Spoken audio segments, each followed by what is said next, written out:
living proof. This is the place, this is the vibe. Comics fans, bring it alive. Comics fans, we're taking flight. Lights go down, we burn so bright. From page to screen, we own the night. Comics fans, Twitch unite. Follow now, comics fans, we ride.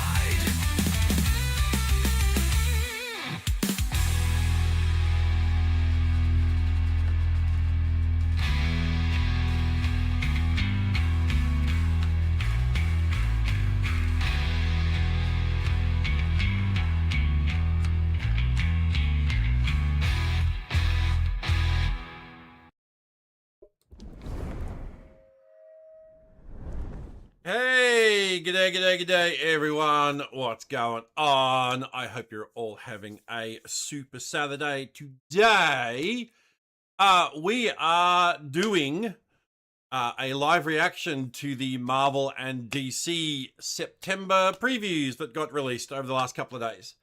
So we're going to take a look at what's coming up from both publishers in September. We will not be talking about the Australia versus US World Cup soccer game, especially the questionable decisions of the referee. And we will kick things off by jumping into the Marvel anniversaries first. All right, so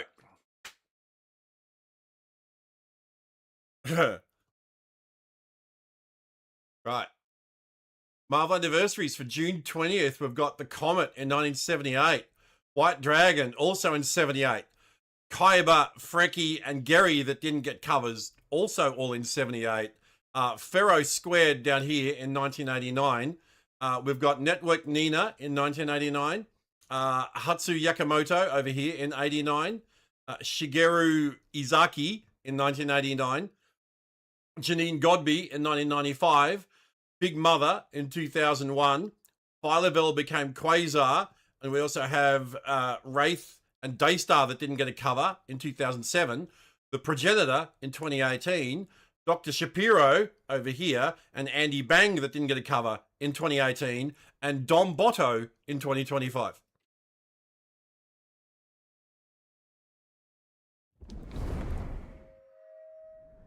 All right, we make sure the clip worked. It worked. Okay, now we switch to this one. All right. So yeah, so kick back, relax, grab a drink, grab some munchies. Make sure you're all rugged up because it's fucking cold here today. And we're going to get stuck into the full September 2026 Marvel Comics solicitations. And of course, thank you to AIPTcomics.com for compiling and presenting all this info. We do have them linked in the previews command, which works on both Twitch and YouTube.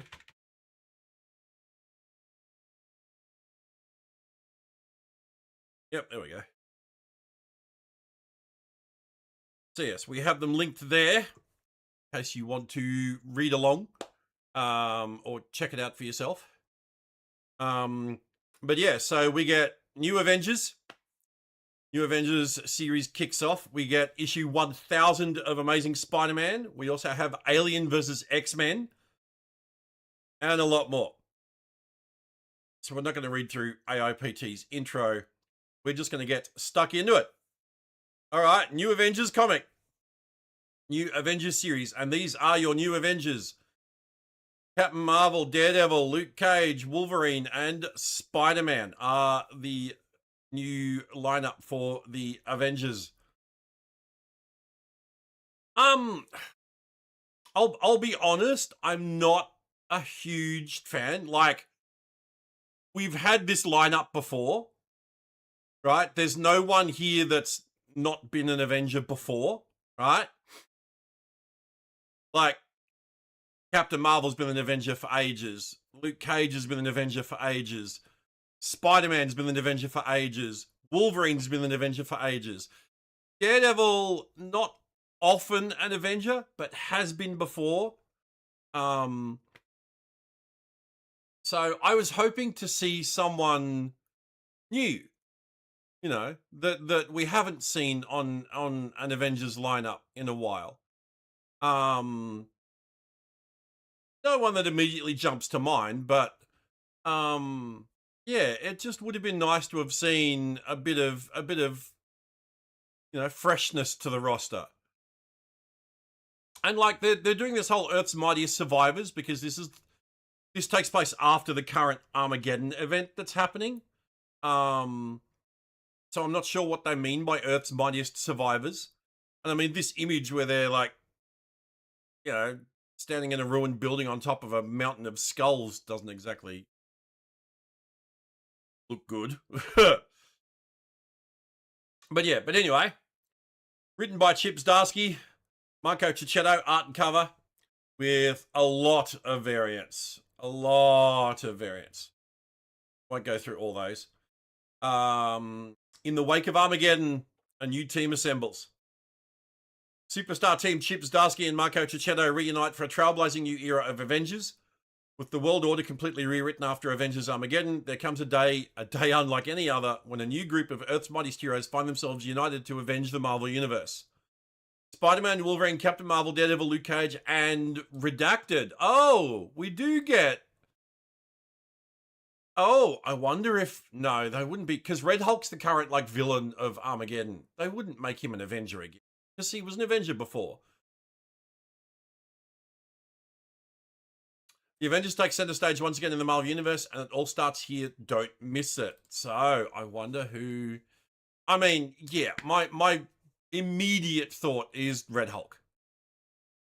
But yeah. Could be anyone. It could be Dave Colton. Somewhat recent character was Captain America for a time in the modern era, and recently seemed to gain the powers of the Sentry, the Ultimate Universe. Could be him, because he's like a main player in Armageddon as well as Red Hulk. But yeah, I wonder. It'd be wild if they did like a completely out of left field character like Cyclops. Cyclops has been forever associated with the X-Men, but he's never been on another team. Or I suppose X Factor, but they're kind of off. He's never been on the Avengers. Like Wolverine, he's currently in this team. Like Storm was recently an Avenger, Havoc has been an Avenger. Cyclops' brother has been an Avenger, but Cyclops himself hasn't. So it'd be interesting. So I'm keen to see how they do it. Like I said, I mean, Spider-Man, Wolverine, Captain Marvel, Daredevil, Luke Cage, I'm kind of like, eh. Like, Captain Marvel was in the most recent incarnation of the Avengers. And she's back again already. Like, I mean, hey, don't get me wrong, I'm a Captain Marvel fan. But she was in the most recent, Avengers arc. So, anyway, we get Captain America new issue. Issue 15. Good to see it get past issue 10. Well past. Chip Zdarsky writing, Valerio Schiti art and cover with a bunch of variants. Lots of PBAs as well. Oh, excuse me. I should put some music on. Going in the background. My bad. This is my Music of Marvel Comics playlist. We'll switch to the DC playlist. We'll jump over to the DC one. But, yeah. That's what we'll... Oh. All right. Siege of the Red Skull. Skull's back. That's Mephisto. A giant battle breaks out as Mephisto's volatile ally Red Skull and his army of vengeful spirits fight the free souls of the underworld. Can Captain America rally the dead and form his own army in time to topple Mephisto's restless hordes? This is kind of weird for Captain America. He's fighting Mephisto in hell. Mephisto and Red Skull in hell. It's a bit weird for Captain America, right? Yeah. All right, Avengers Armageddon, issue 4.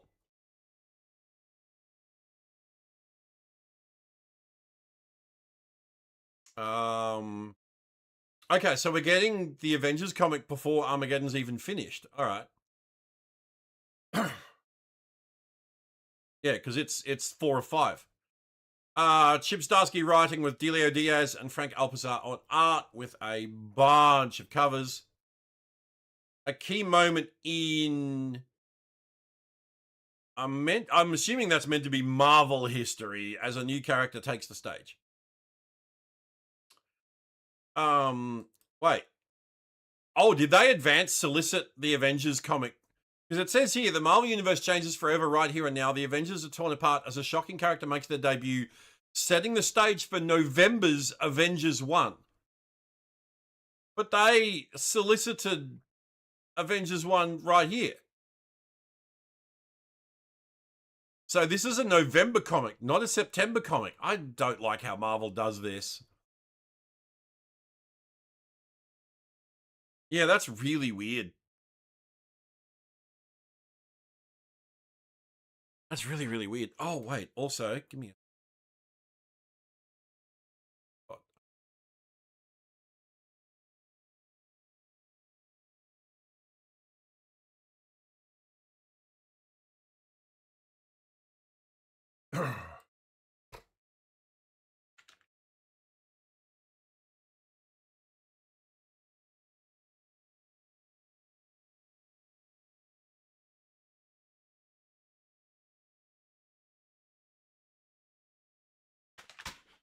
Yeah, all right. So, yeah, okay. So the Avengers comic doesn't come out until the end of Armageddon because we get issue 4 of Armageddon in September, we'll get issue 5 in October, and then we get Avengers in November. All right. And then we get Amazing Spider-Man 1000. A bunch of variant covers. That's cool. That's cool. Oh, excuse me. I don't know why I'm so yawny. Oh, I like that one too. I like that 1000. And that's pretty sick as well. All right. Amazing Spider-Man issue 1000. All right. Strap in for this one. Joe Kelly, Noah Hawley, Frank Miller, Dan Slott, J.M. DeMatteis, Brian Michael Bendis, Larry Lieber, and more. Writing. Pepe Larraz, Patrick Gleason, Peach Momoko, Marcos Martin, Humberto Ramos, Stuart Immonen, and more on art. With a bunch of covers. Like, holy crap, that's a lot of covers.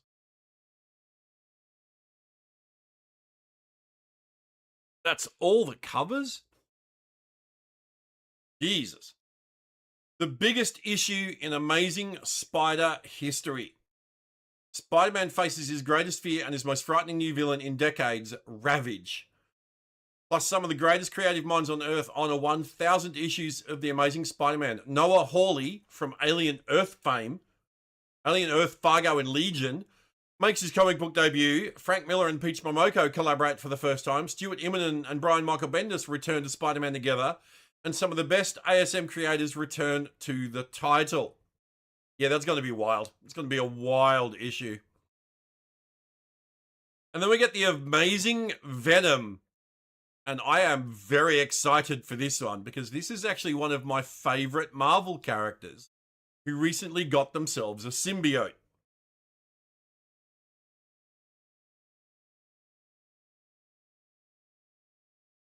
So this isn't Venom. This isn't like Eddie Brock or anything like that. Well, I hope it says it in the solicitation. That's a nice homage by Eric Larson to himself, I think. All right. The Amazing Venom, number 1 of 5. Jordan Morris writing, Luke Ross art. With a bunch of covers. When last we left the red and blue be-symbioted Fred Myers, once Boomerang, now calling themselves Comeback, he was trying to keep his life uncomplicated. The last thing he wanted was to get caught up in the symbiote nonsense of Hela and Noel both invading the planet, but the best laid plans of saps and symbiotes often go awry.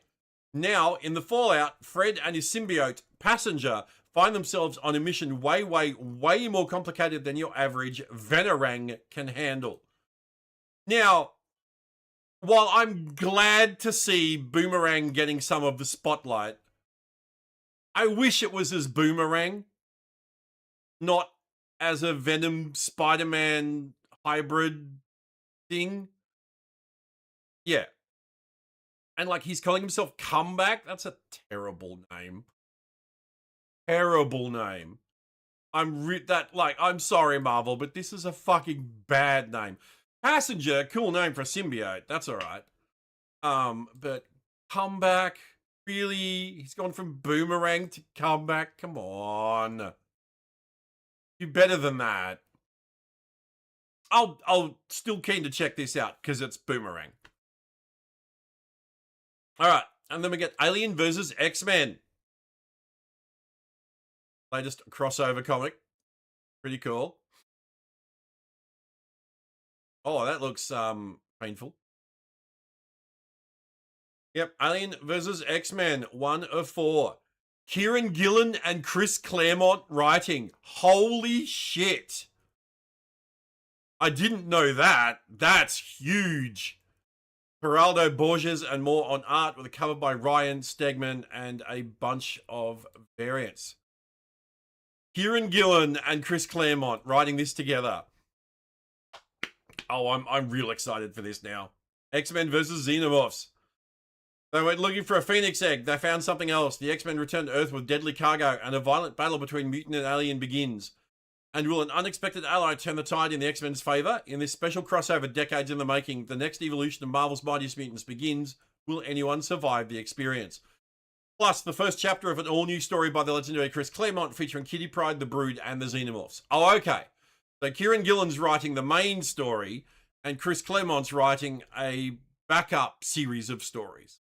Okay, I'm still down for that. I'm still down for that. Chris Claremont writing Kitty Pryde. Fuck yeah. All right, we get Infernal Hulk Wolverine. Infernal Hulk versus Wolverine, number 1. Written by Philip Kennedy Johnson, art by Jonas Schaff, cover by Nick Klein, variants by Lionel Francis Yu and Scotty Young. The march to Hulk War runs through Wolverine. What is with these weird characters? Like, that's, yeah. Guys, whoever edited this at AIPT, come on, like, check this stuff. When the X-Men learn the location of mutants abducted and corrupted by Infernal Hulk, the deadliest X-Men vows to free them by the most violent means necessary. The march to Hulk War begins as the father of horrors faces the Marvel Universe's perfect killing machine, Infernal Hulk versus Wolverine, and it is a one-shot. Now, apparently, this is going to be a series of one-shots leading up to the Hulk War crossover event that starts early next year, I think. All right, and then we get the Muppets Take the Marvel Universe. Lizard. Hey, puppet. Lol. All right. Oh my God, Gonzo and Ghost Rider cover. That's cool. Pirate Deadpool and Pirate Muppets. All right, the Muppets Take the Marvel Universe, number 1. Chip Starsky, Mackenzie Cadenhead, Philip Kennedy Johnson, Adam F. Goldberg, Ashley Allen, Cole Starks, and more. Writing. Pete Woods, David Baldeon, Attila Fabio, EJ Sue, Paco Medina, and Mike Henderson on art with a cover by Nick Bradshaw and a bunch of variants.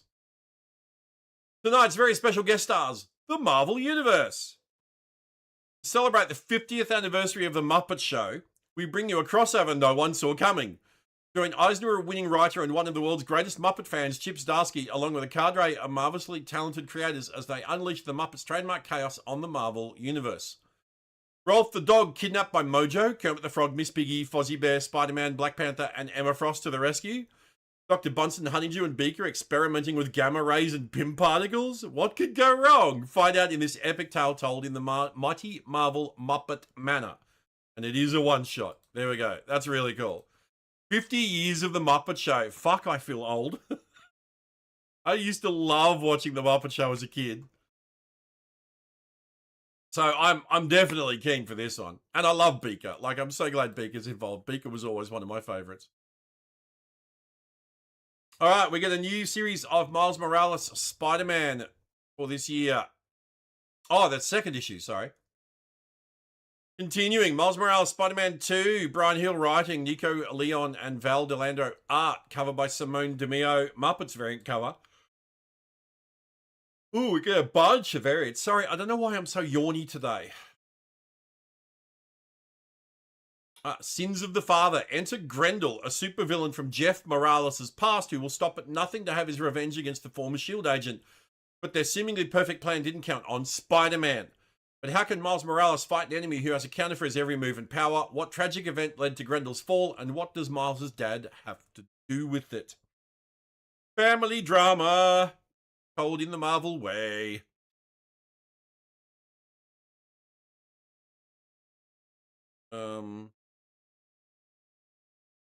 All right, then we get another issue of Spider-Man Long Way Home. Spider-Man Hulk Punisher team up. All right, Jonathan Hickman writing, Adam Kubert art and cover with variants by Giuseppe Camuncoli, Julian Totino Tedesco, and a TBA. The birth of the Punisher. No team, no family. Frank Castle's a man with nothing left to lose. All he has at his disposal are his skills and the weapon that started it all. A weapon that serves as the perfect bait for the monster that took everything from him. And damn anyone that stands in the way of his revenge. Spider-Man may not know why S.H.I.E.L.D. wants the Cosmic Cube, and he certainly doesn't know what the Hulk wants with it, but he does know it's too dangerous to be left in the hands of a man on the edge. The fight for the Cosmic Cube reaches its most brutal point yet. And then we also get the continuing Spider-Man Hulk team-up comic. Doing a lot of these Spider-Man miniseries. I mean, it's to capitalize on the movie because it's Spider-Man Punisher Hulk in the movie, so I'm not surprised we're getting all this. Oh, and I've got my groceries getting delivered in the next 30 minutes. Nice. All right. Spider-Man Hulk Fire and Brimstone issue 2 of 4. It's Kevin Smith and Andrew McElfresh writing. RB Silver art and cover with a bunch of variants. It's showtime! Bruce Banner digs deep for an exploration of his spiritual side, but before he can cry out hallelujah, Spider-Man will have to put a stop to the second greatest disaster to hit Broadway, The White Rabbit. Guest starring old Hornhead himself, Daredevil. Of course, Kevin Smith is wanting to write Daredevil again. That's great. And then we get the Brand New Day miniseries continues. Oh, concludes. Sorry, issue 5 of 5.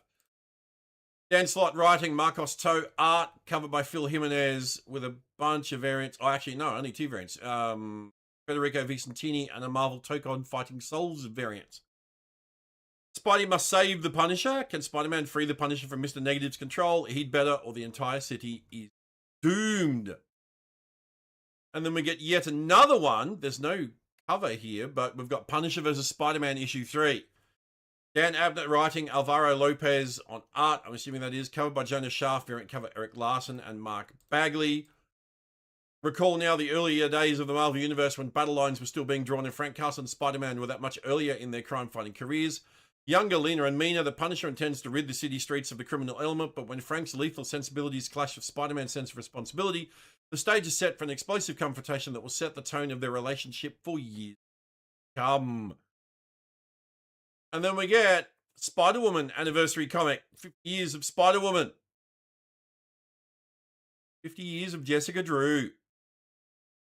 Yep, Spider-Woman 50th anniversary special. Ann Nocenti and Dan Waters writing. Andrea Bricado and Stefano Raphael art, covered by Olivia Coipel, variant cover Greg Land, Rose Besh. To know her is to cheer her. Celebrating 50 years of Marvel's Dark Angel, Ann Nocenti returns Spider-Woman to Los Angeles for a detective story for the ages. Nice. Dan Waters gives us a spine-tingling look into Jessica Drew's future. Day 1 and day 18,262 Spider-Woman fans alike won't want to miss this jam-packed issue. It's a one-shot, for sure. But that's cool. I'm glad they're acknowledging Spider-Woman's 50th. When was her actual anniversary? Here's my master list.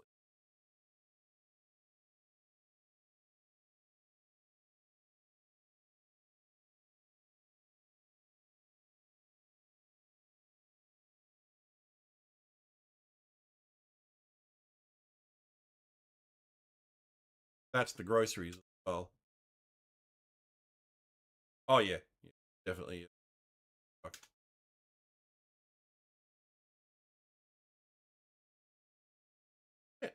Oh, there.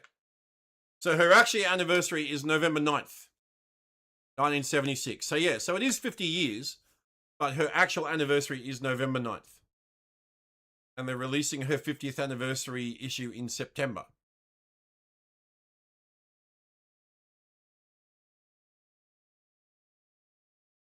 All right, while that's getting delivered, we get another issue of DNX, the X-Men Fantastic Four crossover event. DNX issue 2, Jed McKay writing, Federico Vicentini art, covers by Care Andrew, Federico Vicentini, Scotty Young, Tony S. Daniel, Dyke Rowan, and a TBA. The X-Men and 3K do battle high above Philadelphia, aided by members of the Fantastic Four, while at the Baxter building, the greatest minds of each team join forces in a bid to save the life of the Master of Magnetism, Magneto. But while the X-Men bring war to their enemies for the last time, the Chairman has a last resort.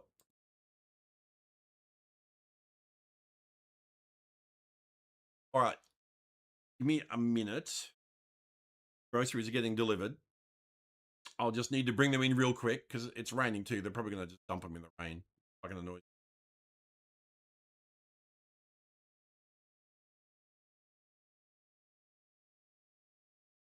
But yeah, give me a minute, guys.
All right.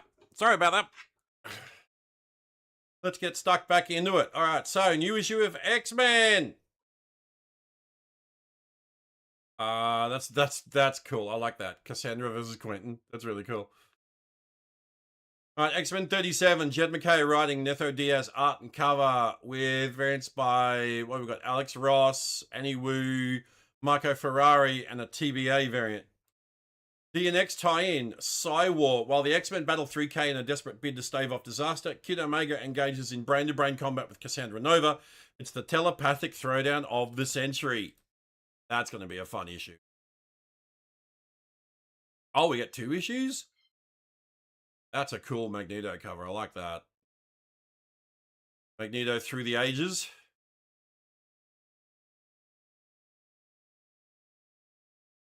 He looks very sad on that cover.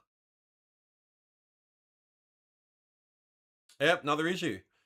X-Men 38, Jed McKay writing, Netho Diaz art and cover, variant cover by Superlog. Let's go. Aussie represent. Variant cover TBA, Marvel Tokon Fighting Souls variant cover. DNX tie-in, terrorist, warrior, father, teacher, killer. Magneto has been all of these things. Now he unconsciously assumes a new role. Genetic prophet with a message from the future written in his very blood. But will that message spell deliverance or doom? Doctor Doom? Fantastic Four. Another DNX tie-in as well.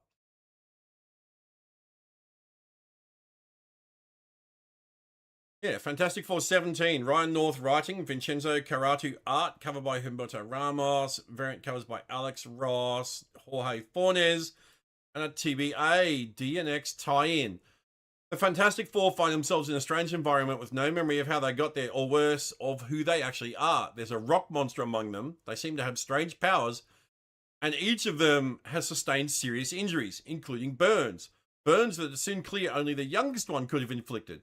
The older man, whose limbs have a strange elasticity, has a single word written in blood on his own arm. Survive.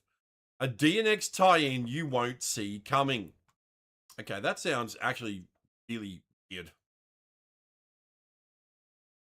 Sounds very bizarre. All right, new issue of Tomb of Apocalypse. Ow.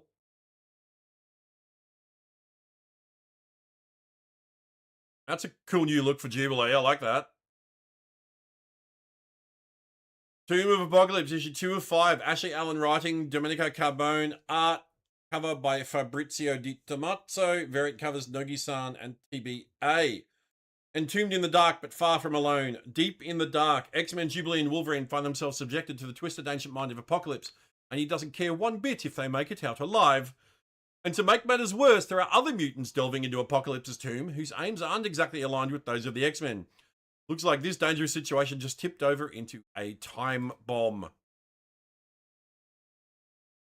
And then we get new issue of Uncanny X-Men. The very cool cover. I like that art style a lot. And who on earth is this?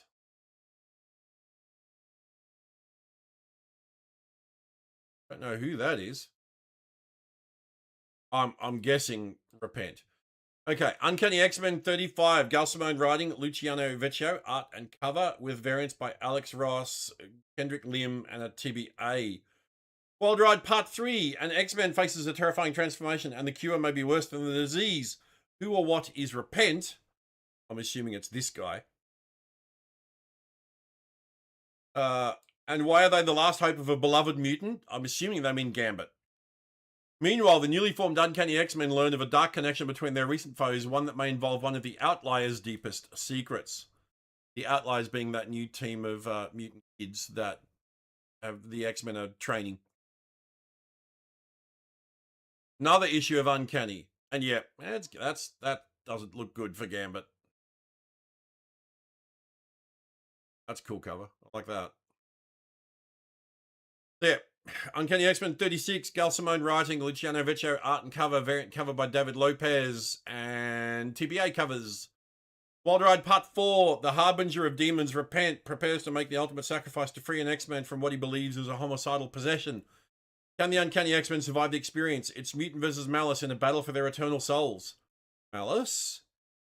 As in previously possessed Polaris Malice? Wild Ride comes to a stunning conclusion here. Generation X-23. The very fucked up looking Wolverine.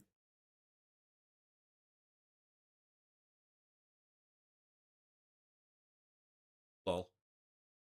Generation X-23 number 8. Jody Hauser writing, Marco Renner art, cover by Partha Pratim Sakar, variant cover Davi Go. Wolverines versus the Facility. Logan, Laura, and Gabby find themselves caught between the generated and the return of a fan favorite X character when a mission to Facility 23 goes claws up. And with Logan's healing factor on the fritz, will both Wolverines make it out unscathed? Oh, that explains why he's looking fucked up.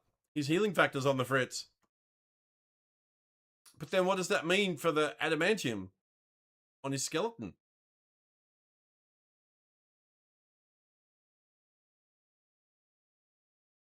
Yeah. All right. New issue of Inglorious X-Force. Wait, is that a half man, half bulldog?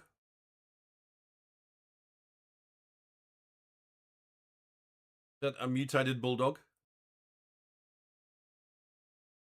Shatterstar? Shatterstar's back. Oh, yeah, there he is. He's over there, too. Shatterstar is back. Cool new costume, too. Inglorious X-Force issue 9. One issue off the 10-issue curse. Now, for those that don't know, Marvel has this thing at the moment where new ongoing comic books get 10 issues to find an audience and to sell copies. If they don't sell enough copies, they get cancelled with issue 10. Or even earlier in the case of the recent comics like Nova and Planet She-Hulk and stuff like that. They got cancelled way earlier, 10. But yeah, so it's one issue off the 10. Interesting to see if it makes it past 10. Tim Seeley writing, Michael Star Maria, and cover by RB Silver with a variant cover by Tim Seeley. X-Force versus X-Force. Domino assembles her own X-Force. It's Nina, Richter, Shatterstar, and Pug Smasher. I'm sorry, that's got to be Pug Smasher. Never heard of them before. Must be a new character. I love them already. Versus Archangel, Hellrain, Miss Marvel, and Boom Boom. But what could turn mutant against mutant when it comes to saving mutant kind? And where does Cable stand? Pug Smasher. Let's go. New issue of Gambit Wanted. Issue 3 of 5. Chris Claremont writing. Robert Gill art. Covered by Lionel Francis Yu. Variant covers Corey Smith, Ricky Gagawa, and TBA. The Sinister Gambit. Gambit's got a new, I'm assuming that's meant to be Queen. The mysterious suzerain. But who's playing who in this high-stakes game for their lives? Witness the previously unexplored turning point for Gambit in this crucial time just before X-Men. G'day, Juan. How you doing? New issue of the new Bishop. Penultimate issue. Issue 4 of 5. Saladin Ahmed writing. Maria Santoro art. Cover by David Parator. With a variant cover by Matteo Della Fonte. All aboard. Bishop finds himself on a cruise ship where nothing is as it seems thanks to Mirror Mind. Can Bishop and his sister Shard defeat the deadliest member of the Final Brotherhood, or will the Brotherhood complete their mission of eliminating Lucas Bishop once and for all? Never heard of the Final Brotherhood before, or Mirror Mind. They must be new characters in this series.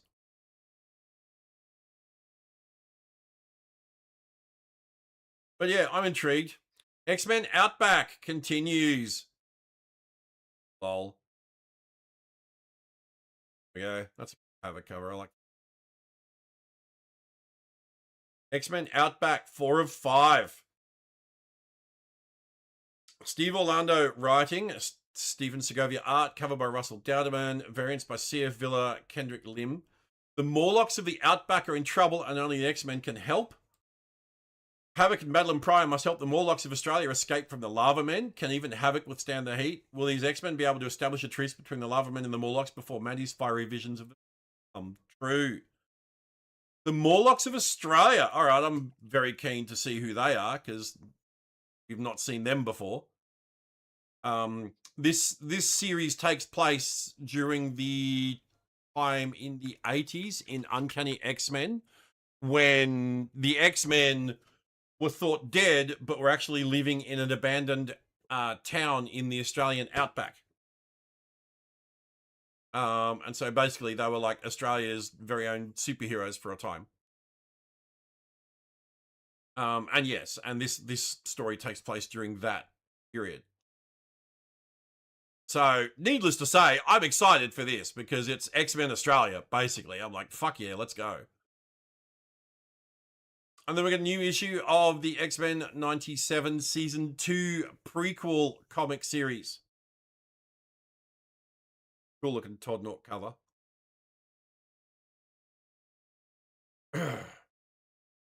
X-Men 97 Season 2 issue 4 of 5. Steve Fox writing, Salva Espen, on art, cover by Todd Nork with a variant covers by TBA and an animation variant.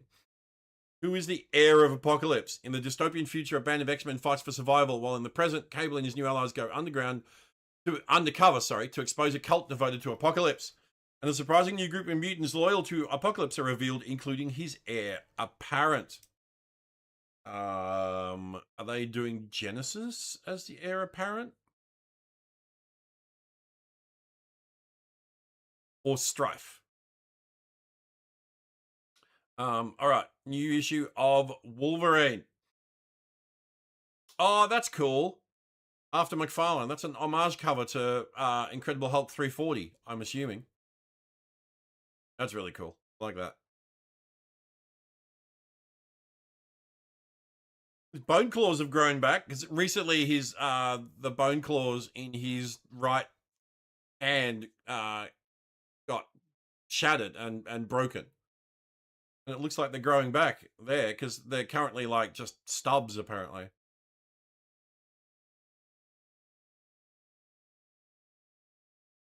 Wolverine 27, Southern Armored writing, Julius Ota art, covered by Dan Panosian, variants by Sajid Shah and TBAs. Savage Journey. Wolverine's journey takes him far beyond the fields we know into a conflict that only this mutant warrior can settle, the only way he knows how, even if he's down a set of claws. Featuring the Savage Champions. We get another issue, and yeah, the claws look like they grow back. They're not covered in adamantium. So, interesting. Wolverine 28, Southern Armored writing, Martin Kokolo on art, covered by Dan Panosian, variant covers Hilo Diaz, Frank Alpazar, Paulo Sequeira, and a TBA Muppets cover. The best there is at what he does, and nice or not, Wolverine will make a life-changing decision.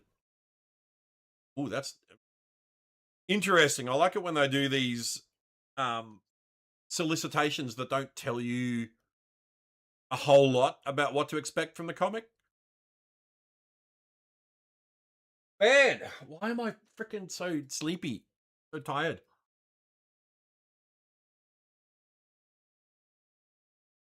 I don't know. All right.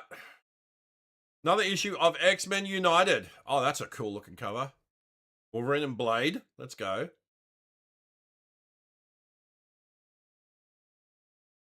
Wolverine goes vamp. X-Men United number 7. Eve L. Ewing writing. Tiago Palmer art. Covered by Stefano Caselli with variants by Alex Ross, Ivan Shavron, and a TBA Muppets cover. The Daughter of Blade. Bloodline. As things are still a mess in their own backyard, the X-Men are called upon to be guns for hire once again. Their mission this time, locate the missing Brielle Brooks, also known as the Daughter of Blade, aka Bloodline.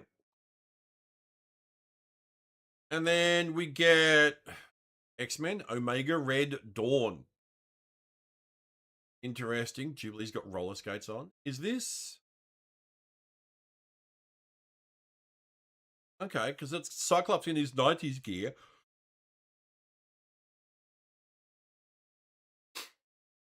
Take that, Sandman. Oh, I did add some new bad guys to the battles as well. Yeah, X-Men, Omega Red Dawn, #1. Steve Orlando writing, Alan Robinson art, cover by Ario Anindito, with a variant cover by Luciano Vecchio. Space Race.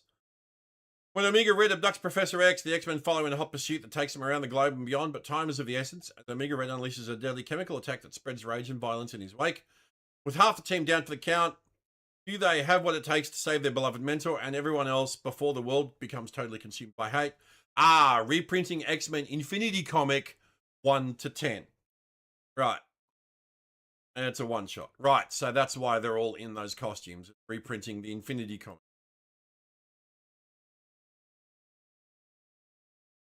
Which is set in the 90s, I think. Then we get Gambit Gone. Is this another Gambit miniseries? It is. We've got Gambit Wanted, and now we've also got Gambit Gone. So Gambit gets 2 ongoing miniseries. Gambit Gone, 1 of 5. Steve Orlando writing, Eduardo Aldino and Gerardo Sandoval art, covered by Simone DeMeo, variant cover Russell Dowderman, variant cover by Aiko, and a TBA variant from the pages of X-Men of Apocalypse. X-Men of Apocalypse was the recent anniversary series for the that they did. That's still got 1 issue left to go. A saga spinning directly out of the shocking conclusion of X-Men of Apocalypse Omega. That's the issue that's still yet to come. One which should demand more of the man called Gambit than ever before. In 2 intertwined tales, Remy LeBeau will face his demons and the demons of all mutant kind in a story which will see the limits of the reformed Gambit pushed to their breaking point. What kind of man, what kind of husband, what kind of hero will emerge? Interesting. And that makes sense because we've got like parts of regular Gambit and parts of Age of Apocalypse Gambit. Okay.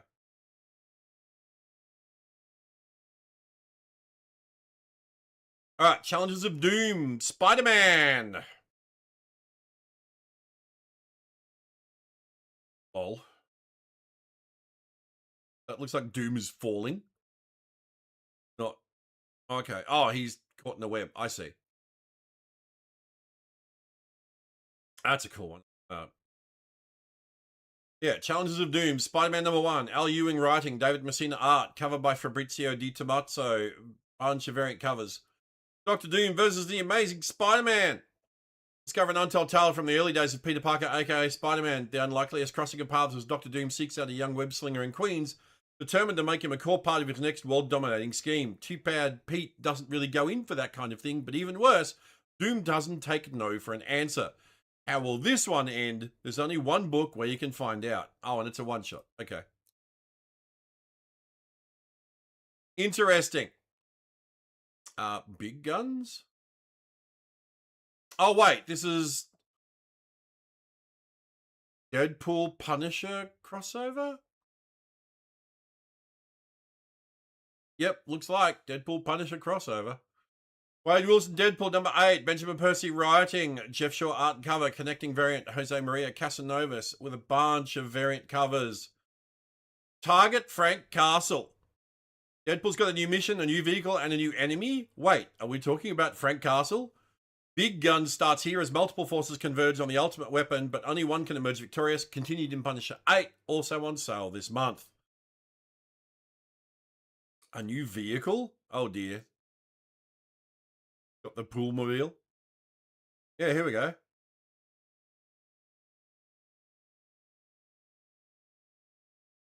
Oh, that looks painful.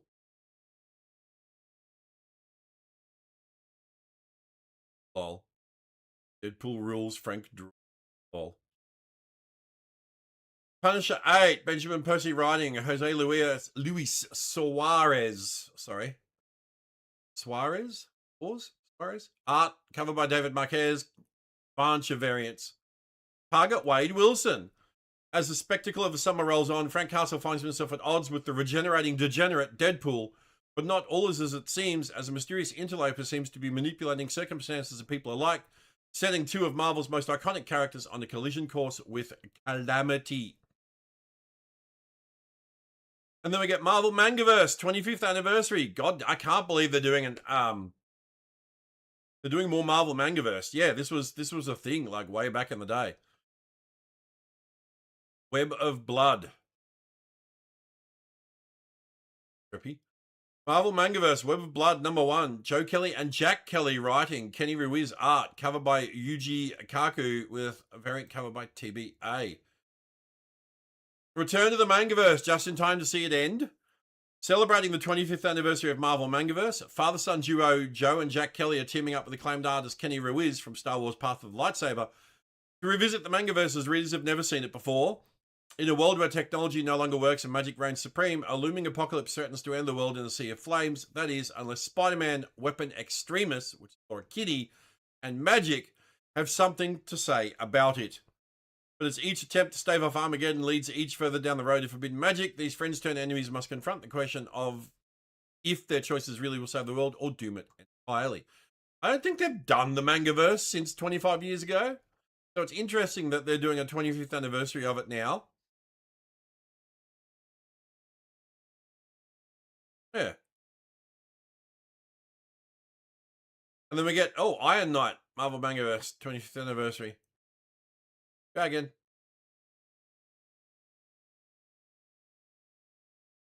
Marvel Mangaverse, Iron Knight, Cody Ziegler writing, Kazama art, cover by Yuji Kaku with a variant cover by TBA. The Blood Moon rises as a blood feud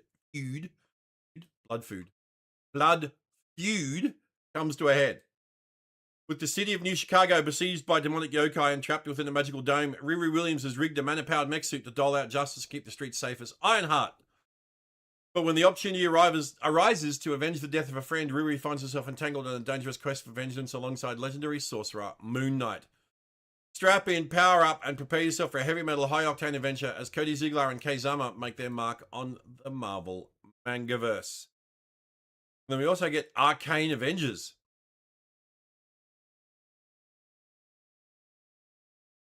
Ashley Allen writing, Mirka Andolfo art, cover by Yuji Kaku with a variant by TBA, cursed to be a sorcerer. Recruited by the 10 heads and forced to undergo magical experimentations, the Winter Soldier leads a reluctant squad of sorcerers, Bloodline and Wiccan, to defeat and imprison demonic yokai for their captors' nefarious purposes. As a new wave of yokai incursion stretches resources thin, will this be the opportunity Bucky Barnes needs to make his escape and finally be free? Or will the reappearance of his former childhood friend Hawkeye throw everything into disarray? No matter what, the Arcane Avengers are in for a fight for their lives as rising star Ashley Allen and lauded Mirka Andolfo make their splash in this Marvel Mangaverse 25th anniversary special one shot. Then you also get Ghostlock. Ghost Rider Psylocke? Yeah, it looks like it. Alyssa Wong writing, Michael Vig art, cover by Yuji Kaku, variant cover TBA. When you seek vengeance, expect carnage. Renowned creative team Alyssa Wong and Michael Vig reunite for an explosive tale of retribution in this Marvel Mangaverse 25th anniversary special. Carnage has carved a bloody swath through humans and yokai alike, too, as he seeks to fulfill a cataclysmic prophecy. The only thing standing in his way, the hellacious fury of a righteously pissed off Ghost Rider and her Shinigami bike. Riding hell for leather, Quanon hunts down Cletus Kasady as they race breakneck down the road to ruin. Then we also get Web of Destiny for the Mangaverse, with Joe and Jack Kelly writing, Kenny Ruiz art, cover by Yuji Kaku with a variant cover TBA. Friends, foes, and fate collide in this epic finale.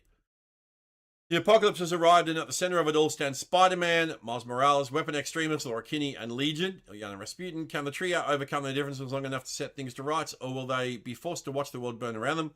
As the ashes fall, pacts are made, friendships are tested, and heroes are born in this climactic endo. Okay, so it's a series of 4 one-shots? 1, 2, 3, 4, 5. 5 one-shots. So instead of doing like a Marvel Mangaverse 5-issue miniseries, they're just doing 5 one-shots. All right, Marvel Zombies Warzone.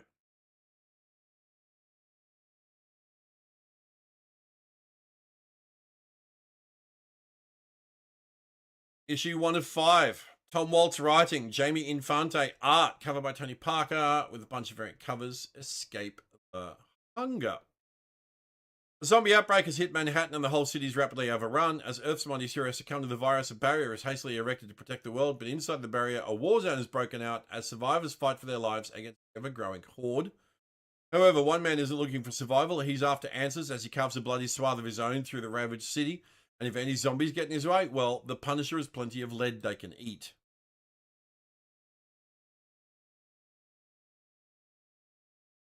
And we get new issue of Queen in Black, issue 4.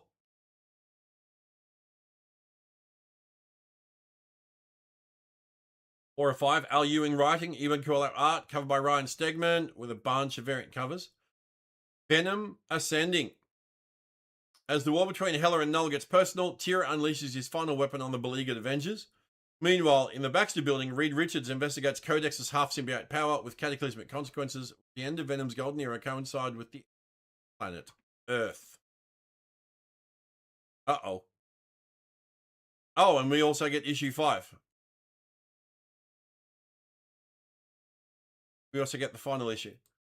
Al Ewing writing, even call out art, covered by Ryan Stegman with a bunch of variants. Oh, the humanity. In the war between light and dark, the winner's taken their prize, but is it Hela or Null who's ascended to the throne of all? Either way, the only thing standing between them and all life on Earth is the Venom world. It's the ultimate symbiote battle, and for Mary Jane Watson, it's the last stand. Well, doesn't appear to be standing there.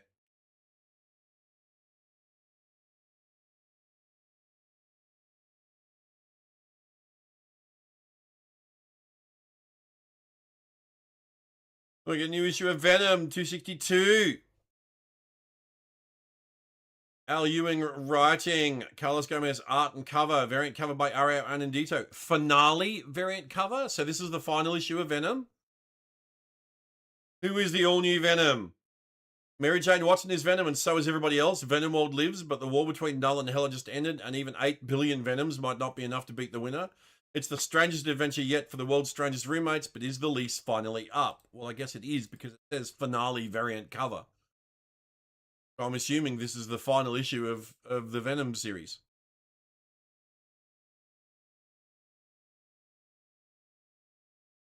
Queen in Black, Black Cat. Well, Black Cat issue 14. G. Willow Wilson writing, Gleb Melikov art, covered by Jose Maria Casanovas with a bunch of variants. Cosmic Theft. The only hope to stop the Null and the Queen in Black's war is Black Cat. Oh, wait, she's got to steal something. Perfect. The stakes couldn't be higher for Felicia. Hopefully she knows how to fly a spaceship. Lol. And then we get Queen in Black, Defenders of Light and Dark. The final issue of that, issue 3. Tom Waltz writing, Z. Carlos art, covered by Mateo Loli with a variant cover by TBA. Cataclysmic Contingency. The Defenders have taken a beating on 2 fronts, emboldening Null and Hela to personally finish off both strike teams once and for all. Time has come for Plan B, but will this desperate contingency be enough for Team Light and Team Dark to stop the dual horrors of the Queen in Black and the God of Light from turning planet Earth into yet another battlefield for their cosmic conflict? Light and dark forces collide and unite in this bombastic grand finale. Then we also have, I think, the final issue of Venom Unchanged, I would assume. Yes. Charles Soule writing, Juanan Ramirez art, covered by Lionel Francis Yu with a TBA variant. The King is back.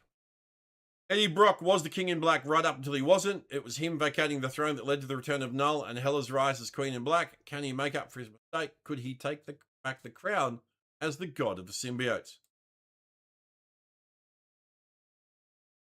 And then we go Black Panther and Namor, doomed. Spinning out of Armageddon. Issue 1 of 5, Ethan S. Parker and Griffin Sheridan writing, Stefano Nessi art, covered by Dave Johnson, variant cover, TBA, a bunch of TBA covers. Black Panther and Namor trapped in hell with doom. Spinning out of the events of Captain America and Avengers Armageddon, Black Panther and Namor must investigate hell when Wakanda and Atlantis are attacked by demons. But once there, these rival kings discover they aren't alone as they cross paths with the wandering soul of Doctor Doom. And they both have history with said Doom. And then we get another issue of Fantastic Four First Foes. That is Dragon Man.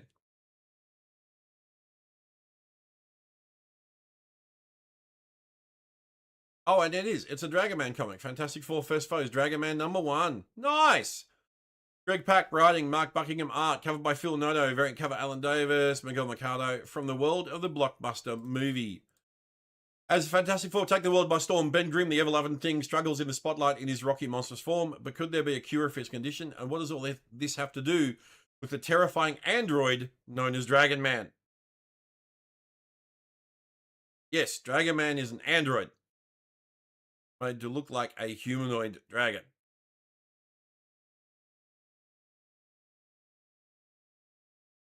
I think it was... How did Dragon Man? I don't think it was Mad Thinker. I can't. Gold 76, and that appears to be Bullseye, Nova, Star-Lord, and Jack of Hearts. Interesting.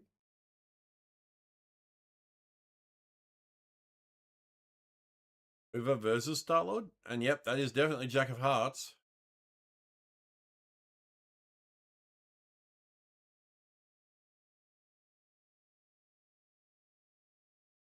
That's Bullseye fighting all three. Interesting. Marvel Gold 76 #1. Stephanie Phillips writing. Madibek Musabekov art, covered by Lionel Francis Yu, with a bunch of variants. Yeah, Jack of Hearts, Nova, Star-Lord, and Bullseye? Thanos has hired Bullseye to pull the trigger, and this time the shot could end everything. As the deadliest assassin in the Marvel Universe hunts his target through New York City, Star-Lord, Nova, and Jack of Hearts clash with Bullseye in a brutal zero room for error fight against the inevitable. Don't miss one of the most intense superhuman battles in Marvel history by best-selling Daredevil writer Stephanie Phillips and rising star artist of Star Wars Shadow of Maul, Madibek Musabekov. Oh, it's a one-shot. Okay.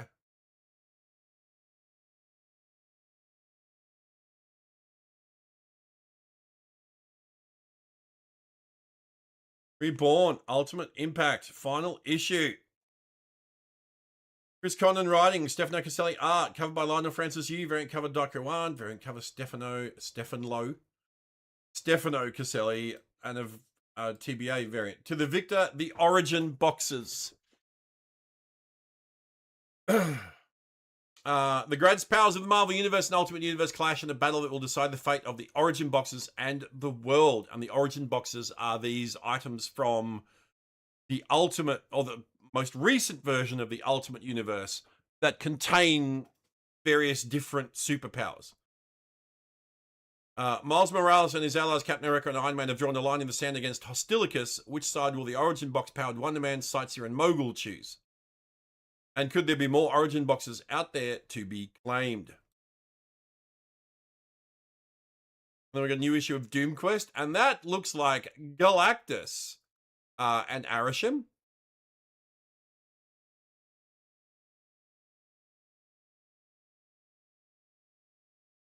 Yeah. Okay.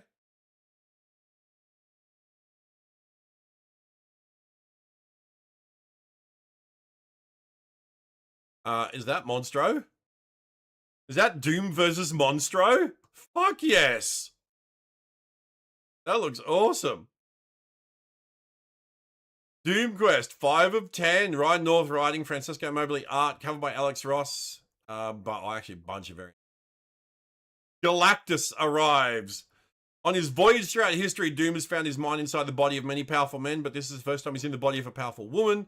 And better yet, she just might be the most powerful woman on the planet. Things are looking up for Victor Von Doom, because now he's Susan Storm, the Invisible Girl. And to make matters worse, he's at a moment in history both critical and pivotal, for Galactus has arrived on Earth. Can Doom keep Earth safe and get what he wants? And what is to be done about Richards? All this and more as Doom's quest reaches new heights. Lol. Sorcerer Supreme, new issue. Issue 10. Now, we've talked about Marvel's 10-issue thing at the moment, where they give new ongoing books 10 issues to find an audience. And if they don't sell enough, they get cancelled with issue 10. So is this the final issue of Sorcerer Supreme? Steve Orlando writing, Brendan Chang art, covered by Lyrics, variant cover Russell Dowderman. The end of Extinction. As the Extinction King unleashes his ultimate weapon, Wanda must put everything on the line to stop him, but magic always has a cost. This does kind of sound like a final issue blurb, I'll be honest. And the cover showcasing all of the characters from the series, they usually only do that when it's a final issue. So I hate to say it, but I think this is the last issue of Sorcerer Supreme. But does Wanda stay Sorcerer Supreme?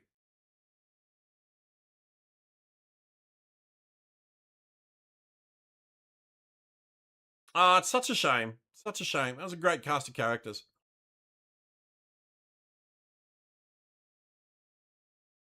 I read, and there's Bats.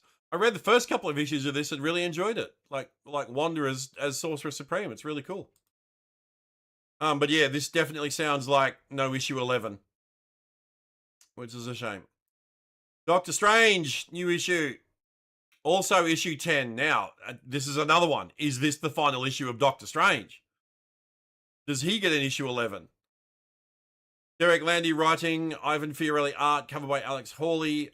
I think that's meant to be Battle for the Nine Realms. I know what's up with the formatting of the previews this month, but yeah, they really need to go back and edit this. Downfall, which is, I believe it's this dude over here, new character. Downfall is Doctor Strange caught in his grips, and Strange's last hope is an enemy he can't trust, the Dark Wizard Verboten, which is this guy here, to destroy Downfall and his progenitor. Arthotet, the two will have to have faith in each other and tap into a power greater than they've ever imagined as the fate of the Nine Realms hangs in the balance. This also sounds like last issue vibes. And once again, we have a cover that's got all of the characters from that have been featured in the comic on the cover. I don't think Doctor Strange is getting an issue 11, which is wild to think one of Marvel's bigger characters not finding an audience. Especially like it's Doctor Strange and Angela, basically it's a team up book. It's been Doctor Strange and Angela the whole time. So yeah, I don't think Doctor Strange is getting an issue 11 either. New issue of Iron Man, Whiplash, Citizen V.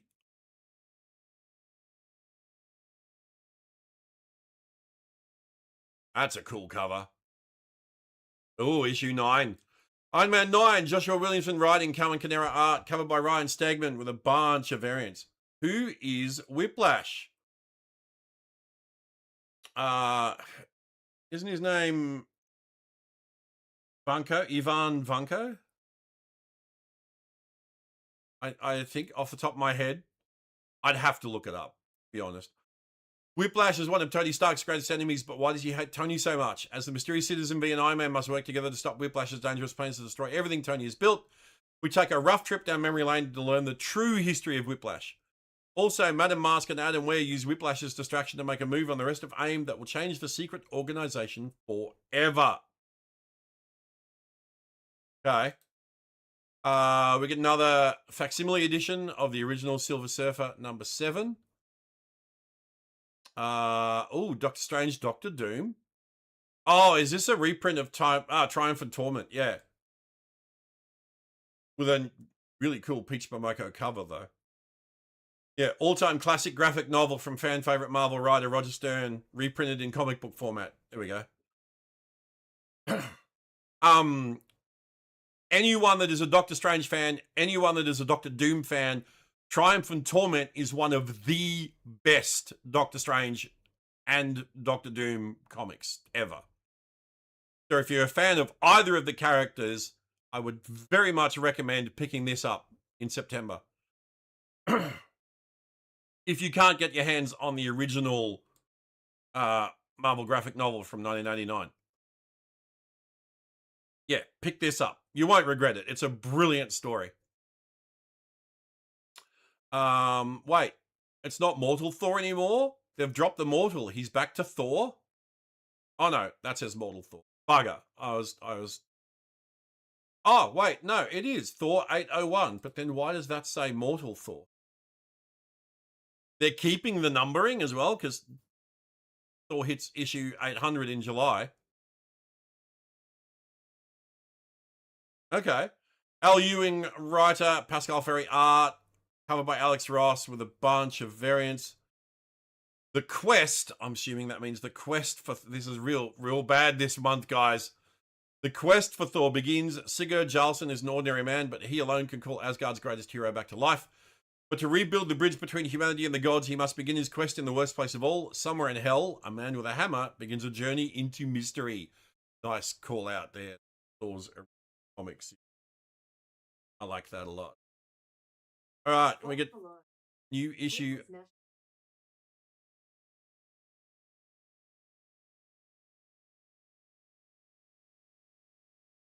Fuck. That was weird. All right, new issue of Daredevil. Tombstone, Hammerhead, Silvermane. OG Gangsters. Oh, we get an Elektra variant. And we get, that is trippy. Wow. Yep, issue 6, Daredevil. Stephanie Phillips writing, Flaviano art, covered by Lee Garbutt with a bunch of variants of moles and owls starts here. The dust may be settling after Daredevil's climatic collision with Omen, but they don't call New York City the city that never sleeps for nothing. Just when you could use a break, Daredevil's going to find himself caught in the crossfire as New York's criminal element threaten to tear each other and the entire city apart in this new story arc in Marvel's smash hit of the spring from scribe Stephanie Phillips and special guest artist Flaviano. Now, I thought Silvermane was dead. I know, like Tombstone and Hammerhead are still around. Hammerhead was recently in Wade Wilson, Deadpool, I believe. And Tombstone's been in Amazing Spider-Man. Yeah, I thought Silvermane was dead. But yeah, all right. So we get some OG Daredevil versus Crime Bosses storytelling. It's pretty cool. Another issue of Daredevil, same month. Yeah, Daredevil issue 7. Stephanie Phillips writing, Flaviano art, covered by Lee Garbutt. A bunch of variants. I'm not going to go through all those. Too many crooks in Hell's Kitchen. New York is flooded with crime. When an invaluable piece of evidence is out in the open, it's an all-out assault on the law from New York's most dangerous mobsters and murderers. But when old friend and foe Elektra re-enters Matt Murdock's life after weeks apart, it could spell disaster for men without fear. And then we get a new issue of Mark Spector Moon Knight with Blade, Daredevil, not sure, and Robbie Reyes. Okay, Mark Spector Moon Knight number 8. Oh, wait, is this the Midnight Suns? I heard rumors about they're reforming the Midnight Suns. Is that meant to be clear then? Mark Spector Moon Knight number 8. Jed McKay writing, Devmalia Pramanik art, covered by Jose Luis Suarez, and a bunch of variants. The house always wins. With the lives of his closest friends and some newly forged allies on the line, Mark Spector makes one hell of a gambit, but will the price be too high? And will this put Moon Knight at odds with the likes of Daredevil, Blade, Ghost Rider, and Clear forever? It is Clear. Yep.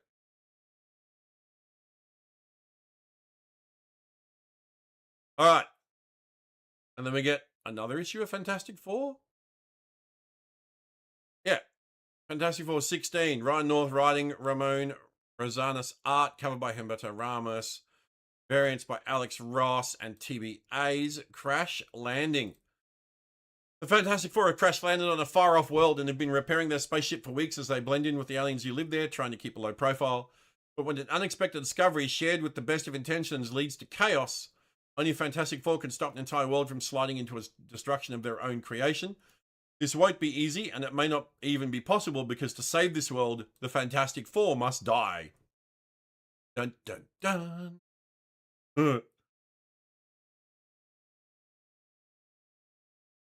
Well. Civil War Unmasked. Okay. Oh, the final issue. Issue 5 of 5. Christos Gage writing, Edgar Salazar art, covered by Jeff Shaw, connecting variant Paolo Sequeira, Captain America undercover.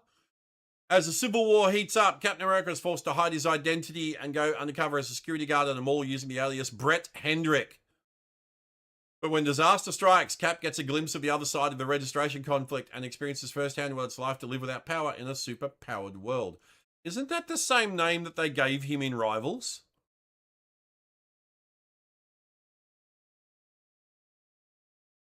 when he had he's like the football player in Rivals. It was. But yeah, this whole Civil War unmasked thing, it's a like tales from the original Civil War event, in the early 2000s. Like, other stuff that happened. Then we get Jeff the Landshark, Superstar, Jeff versus Mojo.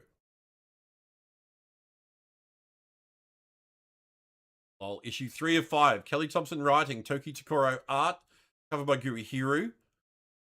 Variants by Alex Ross and TBA. Mojo strikes back by kidnapping Ken.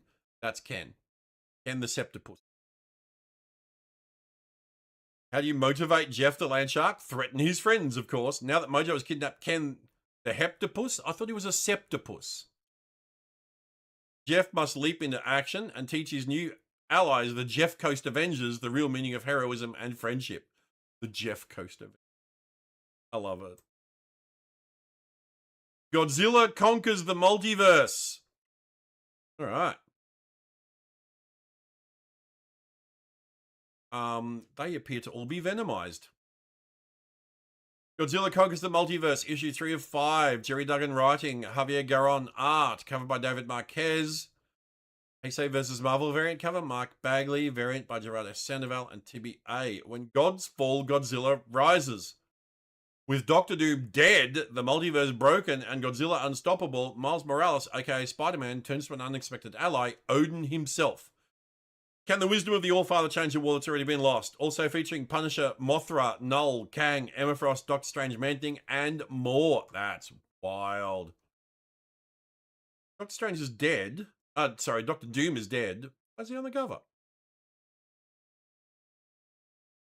And then we get Predator versus Planet of the Apes, issue 3 of 5. Greg Pak writing, Alan Robson art, cover by Stonehouse, variants by Jose Maria Casanovas and a TBA. Survival of the fittest begins in the Forbidden Zone. Terrifying fight for survival is about to begin. On the Planet of the Apes, an alien predator has made its way deep into the Forbidden Zone. Dr. Zira, Dr. Cornelius, and General Ursus are tracking the deadly threat to ape society along with their new captive, the Human Arch. But the Forbidden Zone holds many secrets, including one that could unleash mass extinction. Who will be strong enough to survive? And then we get Star Wars Rogue One Darth Vader. Basically, what was Darth Vader up to during the events of Rogue One? Yeah, Star Wars Rogue One Darth Vader #1. Chris Condon writing, Luke Ross art, covered by David Marquez. Rogue One 10th anniversary variant Chris Sprouse, and a bunch of other variants. Celebrating 10 years of Rogue One. When negotiations fail, the Empire sends in its attack dog, Darth Vader. Director Orson Krennic's negotiations with the gem-rich planet of Hereld have hit a standstill. Its leader, Hark, refuses to allow the Empire to mine its rare kyber deposits for use in the Death Star's deadly super laser. But when the Emperor catches wind of Krennic's failure, he sends his most trusted acolyte, Darth Vader, to pry the kyber from Harold by any means necessary. Then we get another issue of the Book of Boba Fett. This is Marvel adapting the TV series. A little bit late to the party, but yeah. It's first issue, sorry. Rodney Barnes writing, Will Slaney art, covered by Alex Maleev with a bunch of variants. Boba Fett holds court. After escaping from the Sarlacc pit, Boba Fett has taken over Jabba the Hutt Syndicate, but does he have what it takes to keep Tatooine in order? Oh, we get another issue? 2 issues? Yeah. Issue 2. Rodney Barnes writing, Will Slaney art, covered by Phil Noto, with variants by Jose Maria Casanovas, Rod Rice, and Torin Clark. Boba Fett faces new challenges on Tatooine. Boba Fett attempts to safeguard a fragile peace with the other syndicates while remembering his grueling recovery and training with the Tusken Raiders. Another issue of The Fall of Kylo Ren. Fuck Kylo Ren. He killed Han. Issue 2 of 5. Charles Sewell writing, Will Slaney art, covered by Phil Noto, with a variants Chris Sprouse, Dave Dorman, Nogi-san. The return of Tava Ren and the Knights of Ren. Tava Ren returns to Kylo Ren in the First Order seeking help from a terrifying new droid threat. Can even the Supreme Leader stop what's coming? The rivalry of Hux and Pride intensifies as it threatens to undermine Kylo's aggressive plans for galactic domination. So now we're into the trade paperback collections and stuff like that. We get a compilation, a premiere collection version of The Death of Captain America. Godzilla Infinity Roar gets collected. I'm not going to read through all these.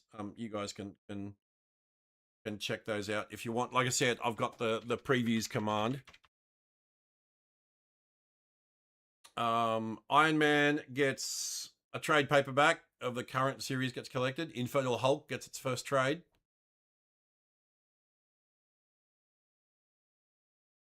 Mortal Thor gets Volume 2. Planet of the Apes versus Fantastic Four gets collected. Nice. The Null, the recent miniseries, I'm assuming, gets collected. The recent Cyclops mini gets collected. Recent Rogue mini gets collected. The recent Storm mini gets collected. Recent Magic and Colossus gets collected. Psylocke Ninja. There's been so many miniseries recently. Predator Kills the Marvel Universe gets collected.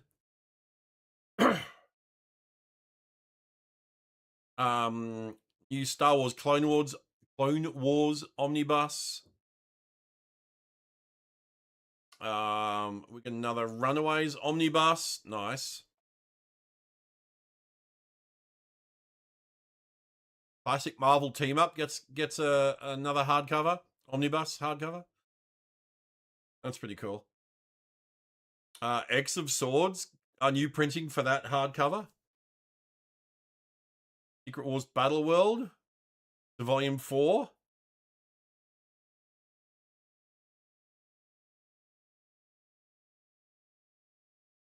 All right, Aliens, the original years. Volume 4. This is collecting all of the old Dark Horse Aliens comics.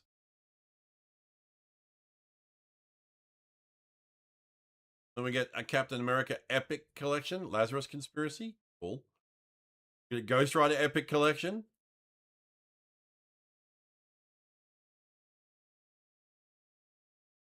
Gen X gets an Epic collection. Oh, that collects the Counter X days. That's cool. Moon Knight Epic collection, Resurrection War. Hulk gets a Modern Era Epic collection. Fall of the Hulks gets collected. Cool. Captain America gets a Modern Epic collection. Oh, it's Cap Reborn. That's the Captain America Reborn comic book. Yep. And that appears to be it for Marvel. Yep, that's it for the Marvel previews.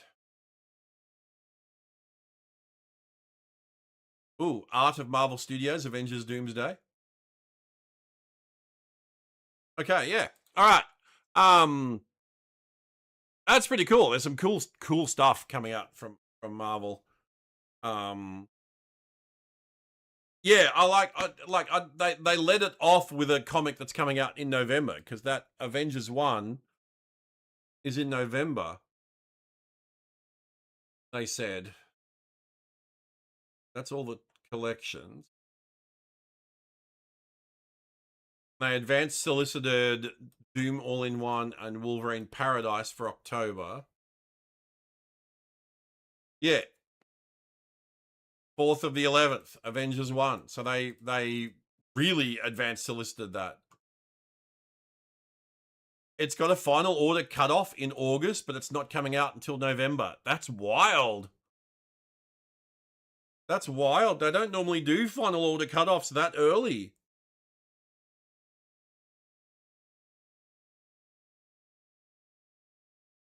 Yeah, they really want to lock orders in for that book super early. That's crazy. All right, gang. I'm just going to go reheat some food real quick. Give me a couple of minutes, and then when I come back, we will do the DC previews. So yeah, BRB.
Hey, Poppy. No, we're not talking about the World Cup.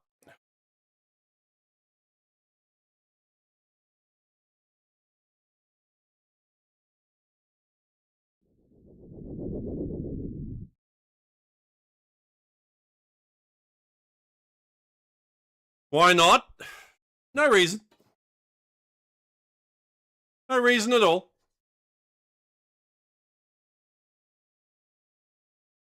We don't talk about the Australia versus US game. And the referee that clearly needs fucking glasses. Because the cunt's blind as a fucking bat. Yeah, we're not talking about that. Should start a fucking GoFundMe to get that ref a new pair of fucking glasses so the cunt can see.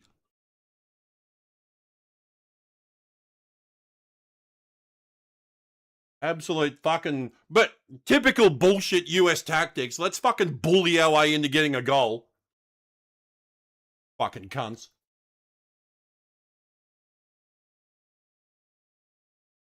That cunt was absolutely offside and the other cunt fucking interfered. They only won because the fucking... They only won because the ref was fucking one-sided.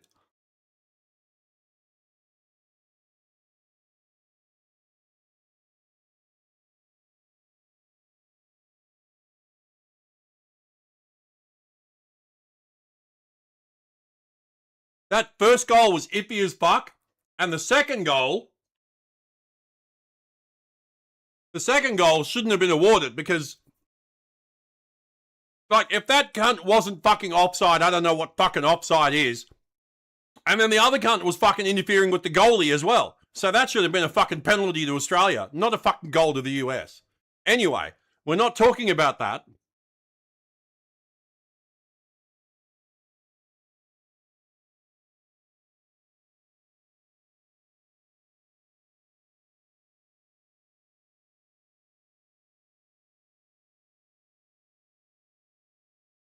I mean, we're not out. Our next game's against Paraguay, which the US beat 4-1.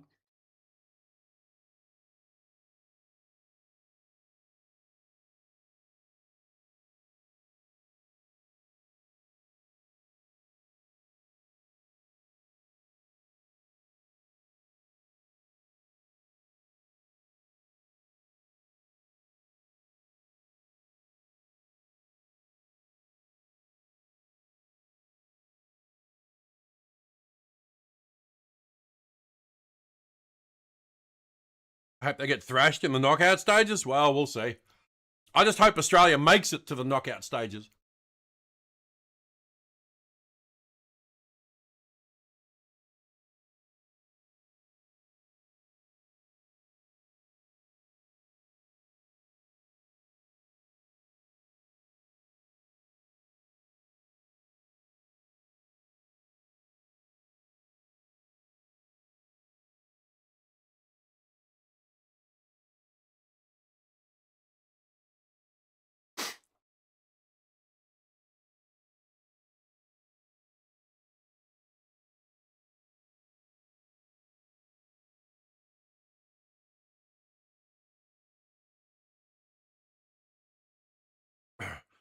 People here are comparing this team to the 98 France team. Like, dude, we don't even have a soccer player that anyone knows. LOL.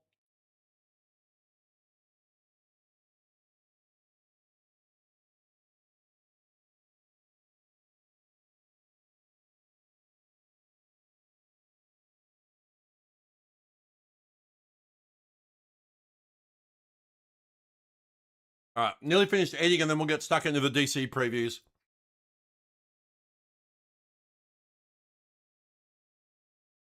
See what DC has in store for us in September.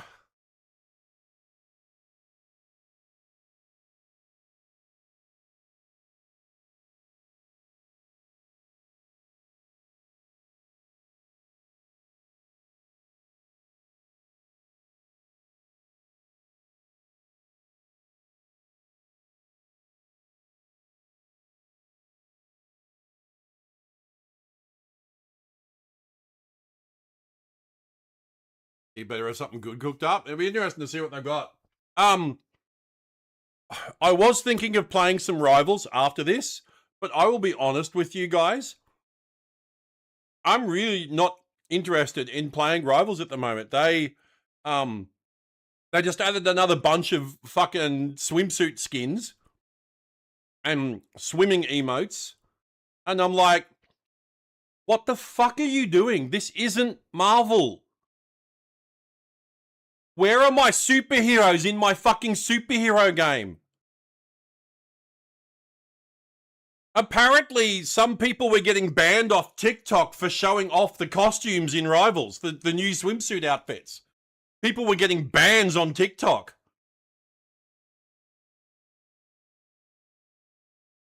That's how fucking bad Rivals is getting.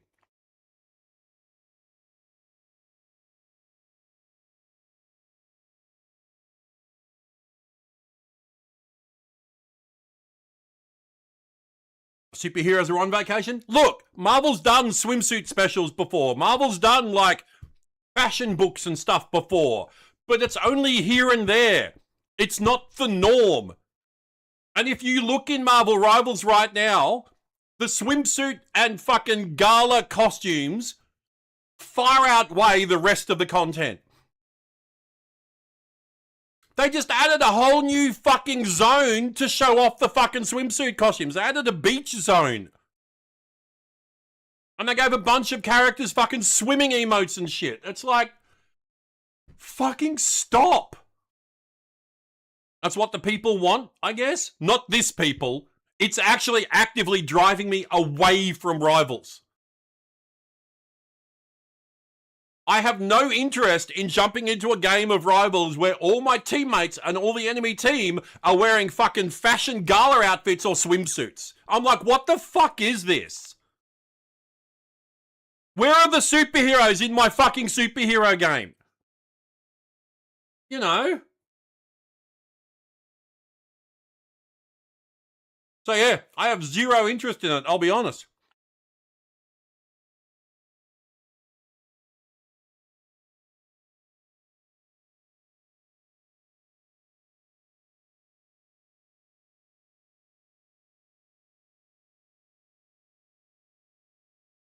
It's all about the money. If they made good superhero skins, they'd make money.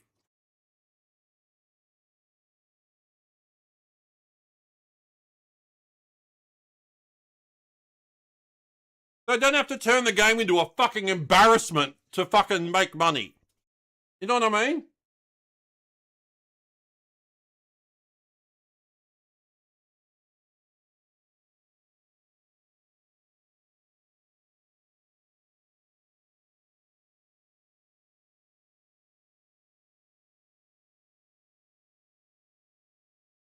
Crazy this song comes on when we're talking about the skins in Rivals. Lol. This is my music of Marvel Comics playlist, so...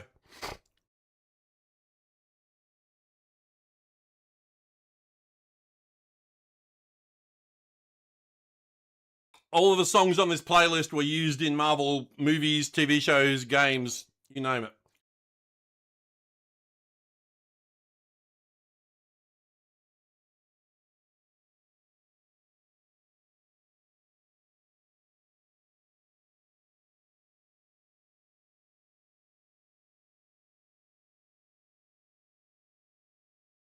I can't even remember what one this was in.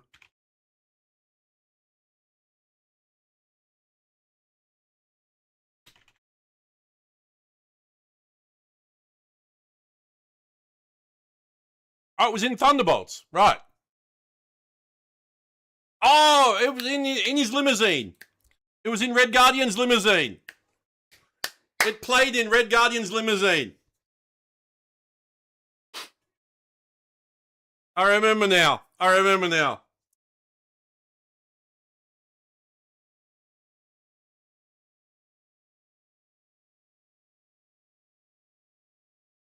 Yeah. I fucking remember that now. That's fucking great.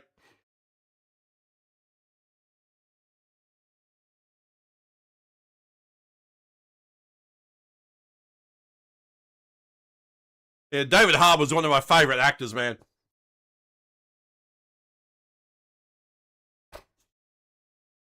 He does such a great job with Red Guardian. All right, let me tidy up our food, and then we'll do some more. We'll do some more anniversaries.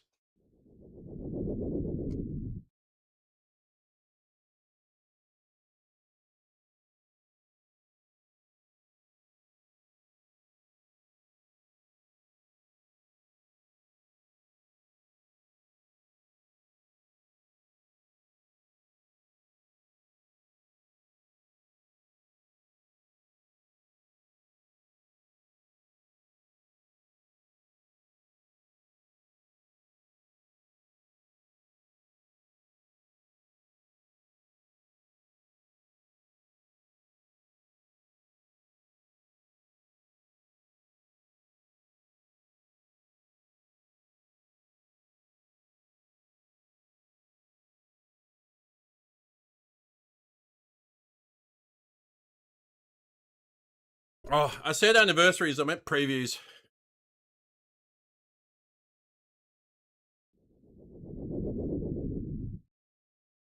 All right. Oh, I hate to interrupt this song, but we've got to do the music of DC Comics now.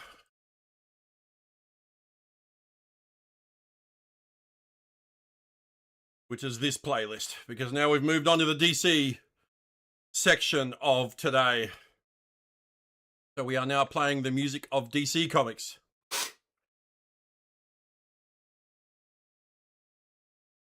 All right. So once again, thank you to AIPT Comics for collating and presenting this information. We have the link to them here in the previews command. It links to the July, August, and these current September previews if you want to catch up on everything that's coming out. All right. New Legion, Doom Patrol. I knew about Doom Patrol because it's in my thumbnail for this and more, but I didn't know about New Legion.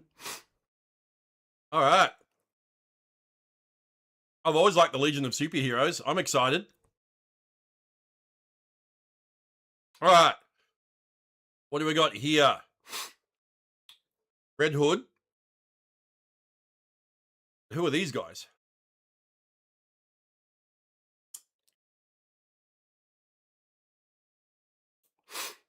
That's definitely Red Hood. Teen Titans. Teen Titans. Nice. Written by Kyle Higgins, art and cover by Daniel Di Nicolo, variant covers Dan Mora, Jim Chung, Sanford Green, Hayden Sherman, Dan Mora, and a blank one. When one of their own vanishes after attending a rally for Ascend, a fast-growing youth movement, training kids to survive in a world shaped by superhuman conflict, Fair Player, Cheshire Cat, Proxy, and Wildcard will do whatever it takes to find their friend, including teaming up with Red Hood.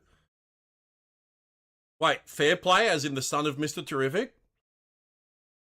Cheshire Cat, Proxy, and Wildcard. Yeah, well, yeah, Mr. Oh, look, Mr. Terrific. He's got cubes and stuff. Okay.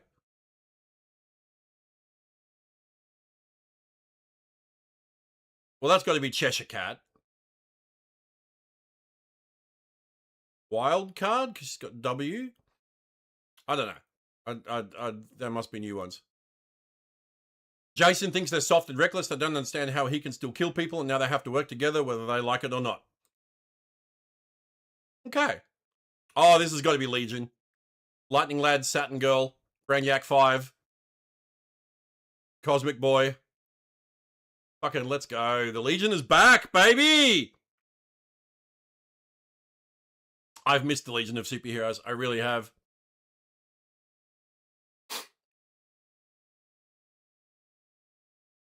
Lol. Reading an Action Comics comic book. Legion of Superheroes #1. Written by Joshua Williamson. Art and cover Hayden Sherman. Variant covers Jim Lee, Mark Spears, Yasmin Putri, Hayden Sherman, Michael J. Fox cameo cover. Oh yeah, What the fuck? Why is Michael J. Fox getting cameo covers? That's a very Back to the Future reference as well. Variant cover by V. Ken Marion, foil variant Jim Lee. Can the mysterious Brainiac 1 of 5 solve Brand's murder? To restore hope to the universe, he must assemble a legion of gifted young rebels from across the cosmos, but they're scattered across the universe. Witness the dawn of a new future in DC Comics. Architect Joshua Williamson and Eisner-winning superstar artist Hayden Sherman's legion of superheroes. You will never look at tomorrow the same way again. So they're doing a whole reboot on the Legion. They're starting from scratch. Wow. All right, Doom Patrol. Here we go. Lol.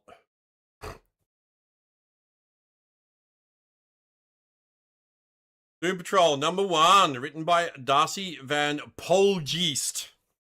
Polgeest? That's got to be a Dutch name. Van Polgeest?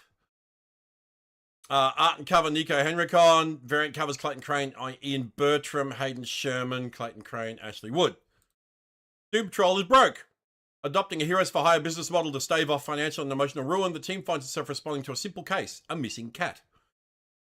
But when this case proves to be far from simple, the world's strangest heroes find themselves pulled into a truly out-of-this-world situation, and elsewhere, beyond the view of Robot Man, Elastigirl, and Negative Man, and perhaps even beyond the veil of our reality, a ghost of the team's past is preparing to cross into their world. The visionary team of Eisner Award-winning writer Darcy van Polgeest and legendary artist Nico Henrikon ushers the Doom Patrol into a new age for DC Next Level. Lobo! That's a cool Lobo cover. Lol. My amp goes up to 11 billion. Lol. Lobo issue 7, written by Scotty Young. Art and cover by Jorge Corona. Variant covers Dave Johnson, Raymond Villalobos, and Razar. The road to the last death of Lobo starts here. The day you never thought would come has come again. Beloved by many, recognized universally as that wrestler guy, Mr. Kiss, Pagliacci, or DC's most spacefaring anti-hero, the Man of Maine is about to meet his match and his mortality. Don't miss a single chapter of this multi-part magnum opus and the revelation of the unstoppable force that will totally permanently kill Fraggin' Lobo of all people. Lol. Direct requests for special variants to DC sales, direct requests for interviews with the creative team to DC communications and promotions, direct complaints and outrage to my butt. What the fuck? Oh, this is the Barbara Gordon miniseries. Breakout. Yeah.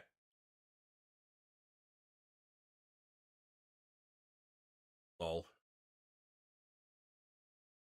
Issue 5, written by Mariko Tamaki, art by Amansei Nahuelpan, cover by Carl Kerschel, variant covers Raphael Albuquerque, Nimit Malavia, and Hayden Sherman. Another attack makes Barbara question everything she thought she knew about the murders inside Supermax, and a new political prisoner finds herself trapped in the center of the mystery. It appears this is an ongoing. I thought this was actually a miniseries. But it looks like they've made it an ongoing series. Firestorm! Fury of Firestorm, issue 6. Written by Jeff Lemire, art and cover Raphael Delator, variant covers Q Yong Eom, Eric Kanit, and Junie Barr.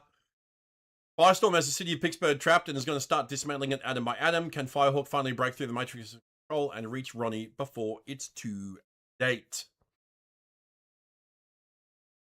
And then we get... is this? Hannah? Yeah, well, there's a Z. I'm assuming it's Zatanna. Yeah, oh, that's definitely Zatanna. I'd recognize those fishnets anywhere. Zatanna issue 6, written by Jamal Campbell, art and cover Jamal Campbell, variant covers David Tulaski, Daikawan, Chuma Hill. A great black dragon has risen from the malcontent of the Hidden City citizens, bringing with it a storm of fire and ruin. Can Zatanna unite hearts and minds and vanquish the beast of calamity, or is the city of the Homo Magi doomed to a future of ash? Zatanna versus a dragon. I haven't checked this book out yet. I need to get a new sub to the DC's subscription service, because I really do want to read that. New issue of Deathstroke of the Terminator. Issue 7, written by Tony Fleeks, art and cover Carmine Di Giandomenico and Dave Wachter. Variant covers Mitch Harards and Tony Fleeks. After the shocking events of the last issue, Slade's ex, Adeline, has taken on a new role. Witness her climb through the ranks of the army to become the unstoppable killer she is today. Does the DCU stand a chance once caught in her crosshairs? Oh. Dead Man. New issue of Dead Man. Wow. Interesting covers. The Dead Man issue 4, written by W. Maxwell Prince, art and cover Martin Marazzo, variant covers Chris Brunner, Hayden Sherman, Chloe Brailsford. After last issue's truth-telling trek through the torturous terrain of Torment Town, Boston Brand must balance the scales and make his way to that other place. But this ain't the heaven you know, man. Prepare yourself for an Elysium like you've never seen him, as the Dead Man continues to unravel the mystery of the Soul Eaters, while the realm of the living bears the cost, plus a brief history of Mr. M. Wait, Mr. M was a Marvel character.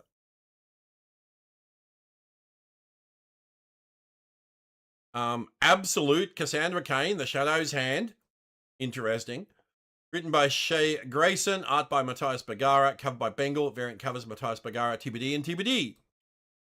Years ago, the Joker trained with the League of Assassins, and when he learned all he could, he slaughtered everyone, but out of the wreckage of what was left came Lady Shiva and her daughter, Cassandra Cain. Learn the origin of the Absolute Universe's most formidable assassin and how a story is one that is intertwined with the world's greatest thief, Selena Kyle, Catwoman. So yeah, I haven't read any of the Absolute Universe, not really my thing, like from the looks of it and stuff like that. Like I've heard it's doing well. They keep pumping out Absolute books like crazy, so it's got to be selling well. We actually have the top 400 best-selling comics from last month to have a look at after this as well. So we'll see where it places on that list. This is Absolute Wonder Woman, I'm guessing. All in Absolute Wonder Woman 24. Written by Kelly Thompson. Art and cover Hayden Sherman. Variant covers Terry Dodson, Chris Burnham, Carmine Di Giandomenico. Diana's lost so much in the last month, she's not about to give up on the search for a friend, but with Gateway City descending into chaos as the gods put their fingers on the scale, she may have no other choice. Diana's return to the surface came with new weapons from hell, forged by Diana, Cersei, and Hephaestus. Will they be enough to beat back even gods? Then we get, is it regular Superman or Absolute Superman? Looks like Absolute Superman, I think. Yep, all in Absolute Superman 23. Written by Jason Aaron, art by Juan Ferreira, cover by Rafa Sandoval, variant covers Clayman, Juan Ferreira, and Fabrizio Di Tommaso. Superman's hunt for Brainiac brings him up against the Toyman, who may just be the most terrifying villain the Man of Steel has faced yet, and their confrontation will leave Superman shaken in ways he never thought possible. So they're sticking all in the front of the Absolute books now. Interesting. Oh, this is Absolute Flash. All in Absolute Flash 19, written by Jeff Lemire, art and cover Nick Robles, variant cover Dennis Cowan, Steve Gross, Seth Mann. Wally West is plagued by two threats terrorizing Central City. This young speedster will need to learn how to be in two places at once if he's going to save his newfound city and family. Absolute Green Lantern. Absolute Green Lantern. Oh, they're the Absolute Manhunters. Gonna hunt me some mans,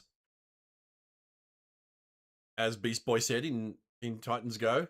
All in Absolute Green Lantern 18, written by Al Ewing, art and cover Janoy Lindsay, variant covers by Carmine Di Giandomenico, Reiko Murakami, and Miko Swayan. After Joe's showdown with Sinestro and the Black Stars, she understands the harsh reality of this intergalactic war she finds herself in the middle of. But even with more knowledge of her powers and the place in the universe, is she ready for the horrors that lurk in unseen? Then we get Absolute Batman. Yeah, all in Absolute Batman, number 24. Written by Scott Snyder, art and cover Nick Dragotta, variant covers Clayman, Kerr Andrews, and Philippe Andrade. In the battle of self of Batman vs. Batman, there can only be one. Everyone Bruce has ever known, ever cared about, or ever loved will face their ultimate inner demons. In their absolute inner demons. Ultimate is a Marvel thing. Thank you, DC. Absolute Green Arrow.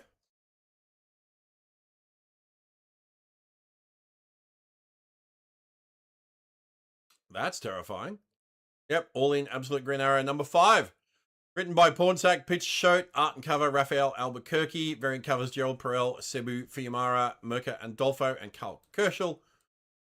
At the mercy of Hector Hammond, Black Canary and the Green Arrow Killer finally bear witness to the depraved horrors Hammond has been hiding. But when a horrible sacrifice evens the odds, will Dinah have traded one threat for an even more terrifying danger? That's interesting, because Hector Hammond was always a Green Lantern villain, not a Green Arrow villain. And then we get Gotham Central.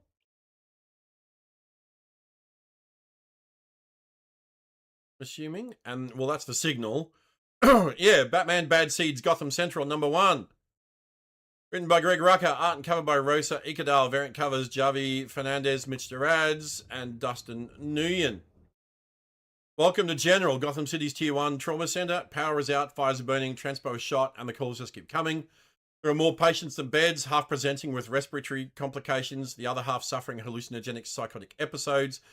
In every other emergency department in the DCU, this would be a catastrophe. For Dr. Ava Dester and the men and women working at General, it's a Tuesday. DC Comics is pleased to introduce you to the staff of Gotham General. No capes, no costumes, and don't call them heroes. This is their job. This reminds me, back in the day, I pitched a comic book series to Marvel called Marvel General. Right? And it was going to be a series that would be centered around the busiest hospital in New York City in Marvel. And it would have a core cast of characters, including Cecilia Reyes, who is a surgeon from the X-Men comics. She's got a mutant power, but she's also a surgeon. There would also be Cardiac was another character. I can't remember the other one's name off the top of my head. But it would also have like guest starring characters like Doctor Strange, because he's also a surgeon. Jane Foster, because she was a nurse. You know, etc., etc., etc. It would basically be a hospital emergency ward drama series, but set in the Marvel universe. Oh, Night Nurse. Set in the Marvel universe, like with, you know, superhero, like superhuman patients and stuff like that. Or people coming in that were, you know, victims of a supervillain terror attack or something like that. That it was going to be that kind of show, and I pitched it to them, and we kind of ummed and ahed about it for a bit, but they never finally agreed to do it. You know, there was a little nibble of interest, but not a lot. But that's what this sounds like. Gotham General. It sounds exactly like the comic that I pitched to Marvel back in the day. Marvel General, it would have been called. I actually still think I have the original pitch for it.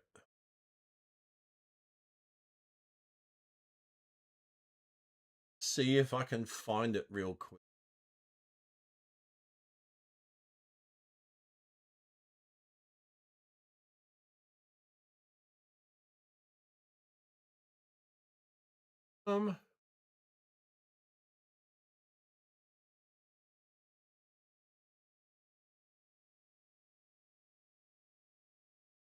Marvel General. Here I've still got my original pitch. Marvel General, an ongoing series. High concept.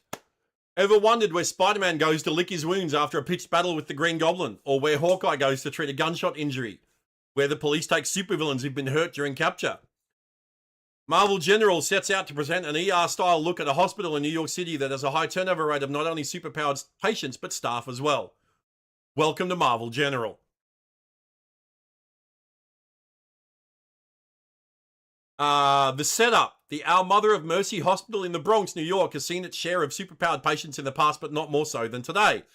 To cope with the rising influx of patients with superhuman abilities, the hospital has recalled one of its former staff members, the force field-generating mutant Dr. Cecilia Reyes. Joining the former X-Man is Whitman Knapp, ex-member of Beta Flight, once known as Mannequin, who's able to transform into past or future versions of himself at will. Together, Reyes and Knapp find themselves required to care for cases the hospital deems too extreme for its normal staff.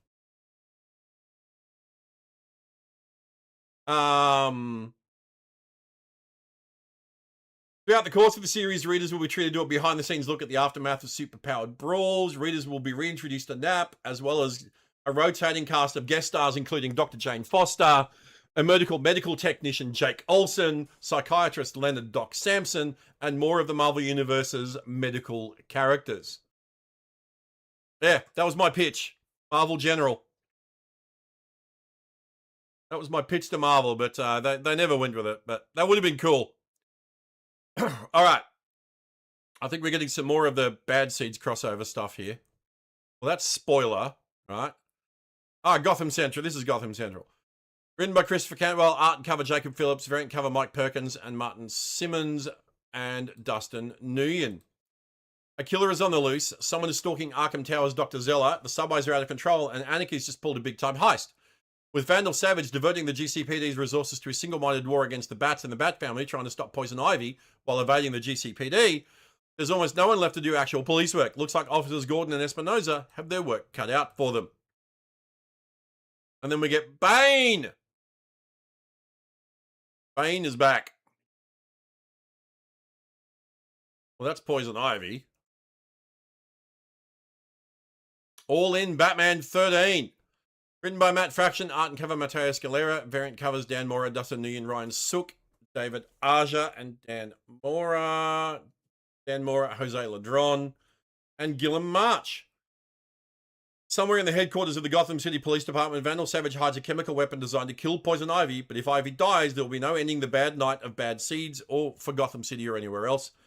No power, no comms, a heavily armed private militia tasked with bringing him down on orders of the worst person in Gotham, all holed up together within an impenetrable fortress. This sounds like a job for Batman. Eisner winner Matt Fraction and superstar artist Matteo Scalera deliver a crucial chapter of the Batman Bad Seeds event. All right, and then we got, is that Batman versus Vandal Savage? Looks like.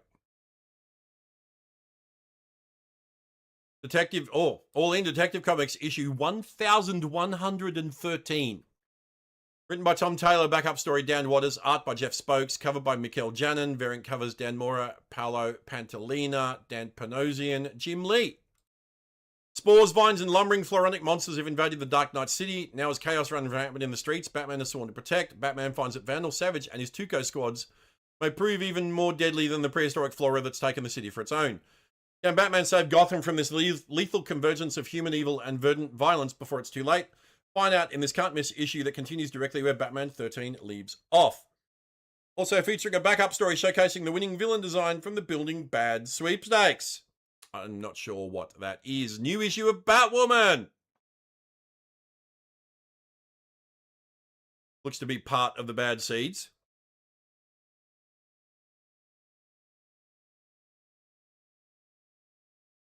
Batwoman 7, written by Greg Rucka, art and cover by Dani, variant covers Stepan Sejic, Javi Fernandez, Dan Panosian. It was supposed to be a quick return trip before heading back to Greece, but with Batwoman now seen as a cold-blooded killer in the public eye, Commissioner Savage declared open season on anyone who wears the bat, and Poison Ivy's urban renewal initiatives, spreading chaos on the streets, it's going to be a long night. Especially when Batman reaches out with a mission to get comms back up between the heroes. Maybe she shouldn't have watered her plants before she left. Lol. And then we get Batgirl.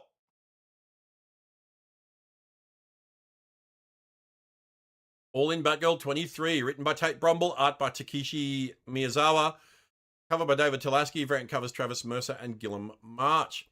Batgirl was supposed to finally have one night off at Bar Bao's Noodle Shop, but when Gotham erupts into a nightmare of prehistoric plant life, suddenly she's the sole protector of an entire restaurant of Gotham citizens.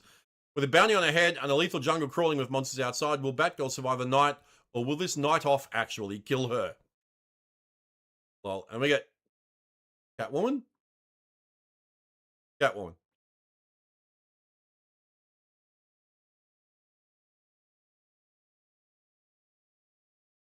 Lol. All in Catwoman 91. I can't believe it's nearly issue 100 for Catwoman. That's wild. Written by Torin Grodbeck, art by Danilo Bayruth, cover by Seba Fiamara, variant covers Marcio Takara, Charlie Adlard, Chloe Brailsford, Dan Panosian. With city in disarray, Catwoman sets out to make the best of the situation and do the one thing absolutely no one else would dare, break into Vandal Savage's home. Yeah, no worries. Oh, new issue of Nightwing.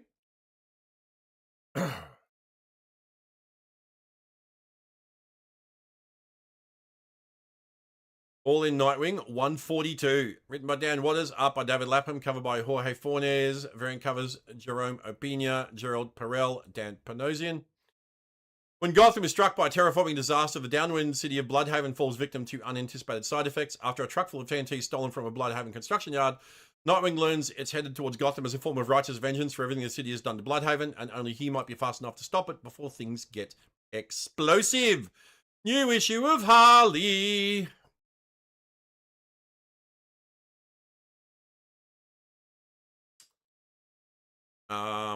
Lol. All in Harley Quinn 66. Written by Elliot Kalin, art by Carlos Oliveras, cover by Bailey Rosenlund, variant covers David Nakayama, Terry and Rachel Dodson, Derek Chu, and Mattia de Eulis. Finally time for a nice relaxing, what the heck, I just got my life back. For those that don't know, Harley Quinn writes her own solicitations for the previews. I just got my life back to normal, and now the whole city's getting torn apart by prehistoric plants, poisonous pollen, and dang it, I ran out of P words for alliteration. So, terrible treoids. I got a bad feeling my one true love, Poison Ivy's behind all of this. I guess I got to get my butt down to City Hall stat. All right, and then we get a new issue of Poison Ivy. I'm assuming.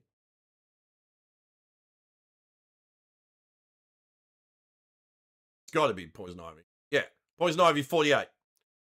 Written by G. Willow Wilson, art by Macho Takara, cover by Jessica Fong, variant covers Nubovich, Dan Mora, and Manny Vincent Carbonilla, Hayden Sherman, and Alexander Lozano. With Gotham City firmly in Poison Ivy's grasp, the verdant villainess's powers are at an all-time high. Now that Batman's forces and Ivy's traitorous former allies are all ground down to a pulp beneath her, is there anyone left to stand in Ivy's way? Absolutely not. It's time to get in line or die. And Poison Ivy comic series is nearly up to issue 50. That's wild. I remember when this was, it was originally solicited as a mini-series. Like 6 issues mini-series. And now it's about to hit issue 50. That's crazy. Marvel would never, lol. And then we get Action Comics, I'm assuming.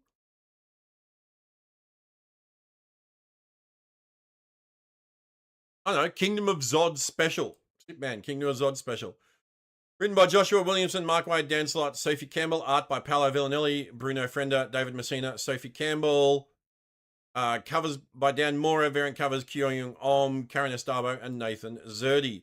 This is it, the start and the conclusion of the Kingdom of Zod. The Kryptonite Kingdom has fallen. The only way to stop the war comes with great costs and shocks. Supergirl versus Ursa, Superman versus Zod. The Super Force against Zod's army. The Super Family will never be the same after this issue. And then... And Unlimited?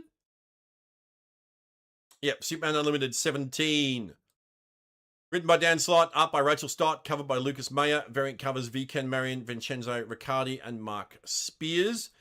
Ever since Superman saved the world from the Kryptonite asteroid, he's had a new power to absorb Kryptonite's deadly radiation. Will his new power be enough to stop Zod's plans? But what is the cost this time? Superboy Prime, Connor Kent, and Tomorrow Man must work together to hold off Zod's army so Superman can save the world. Superman?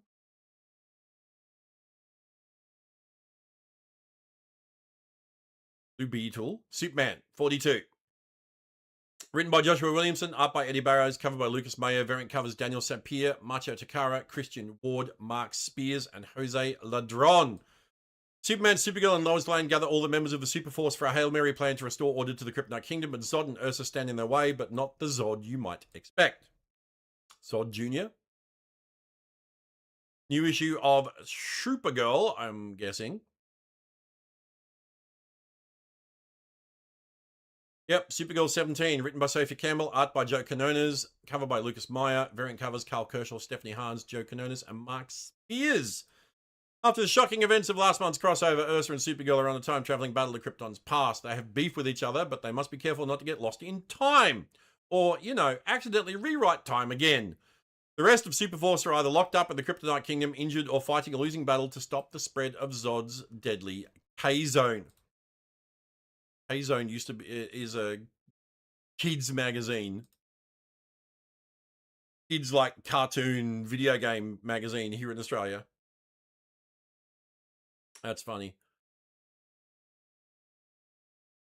We get Action Comics, 1102. Written by Mark Waid, art by Montos, cover by Lucas Meyer, variant cover Pete Woods, Salvador LaRocca, Mark Spears. Young Clark Kent's trapped in Krypton's past, forced to witness a world he never knew for the first time. His only hope of getting home is to break Supergirl out of Zod's prison, but the present day is not safe either. Can still find a cure for the spread of the K-Zone before all of Earth is covered in kryptonite. We get a new issue of Wonder Woman. 37. Written by Tom King, art and cover Daniel Sampier, variant covers David Nakayama, Q Young Eom, Mahmoud A. Azra. Steve Trevor and his daughter Trinity arrive in the present after a heartbreaking defeat at the hands of the matriarch 20 years in the future. Now they must find Wonder Woman and convince her of a threat a seemingly innocent child will pose in the years to come. Will the truth prevail? Don't miss the exciting first chapter of the Wonder War Act 2. And then, what is this one? Wonder Woman 2026 Annual Wonder War, the Matriarch Special. Written by Stephanie Williams and Leah Williams, art by Eduardo Pansica and Belen Ortega, cover by Daniel Sampier, variant covers Kyung Eom, Gilliam March, lyrics. After the shocking events of Wonder Woman 34, the matriarch must crawl her way through hell and back to the land of the living to stop Steve Trevor and Trinity from changing the past. The only thing that stands in the way is a river filled with the souls of heroes and villains alike that perish by her hand. Retribution is coming for the matriarch. Will she survive it? Or hey. And then we get World's Finest.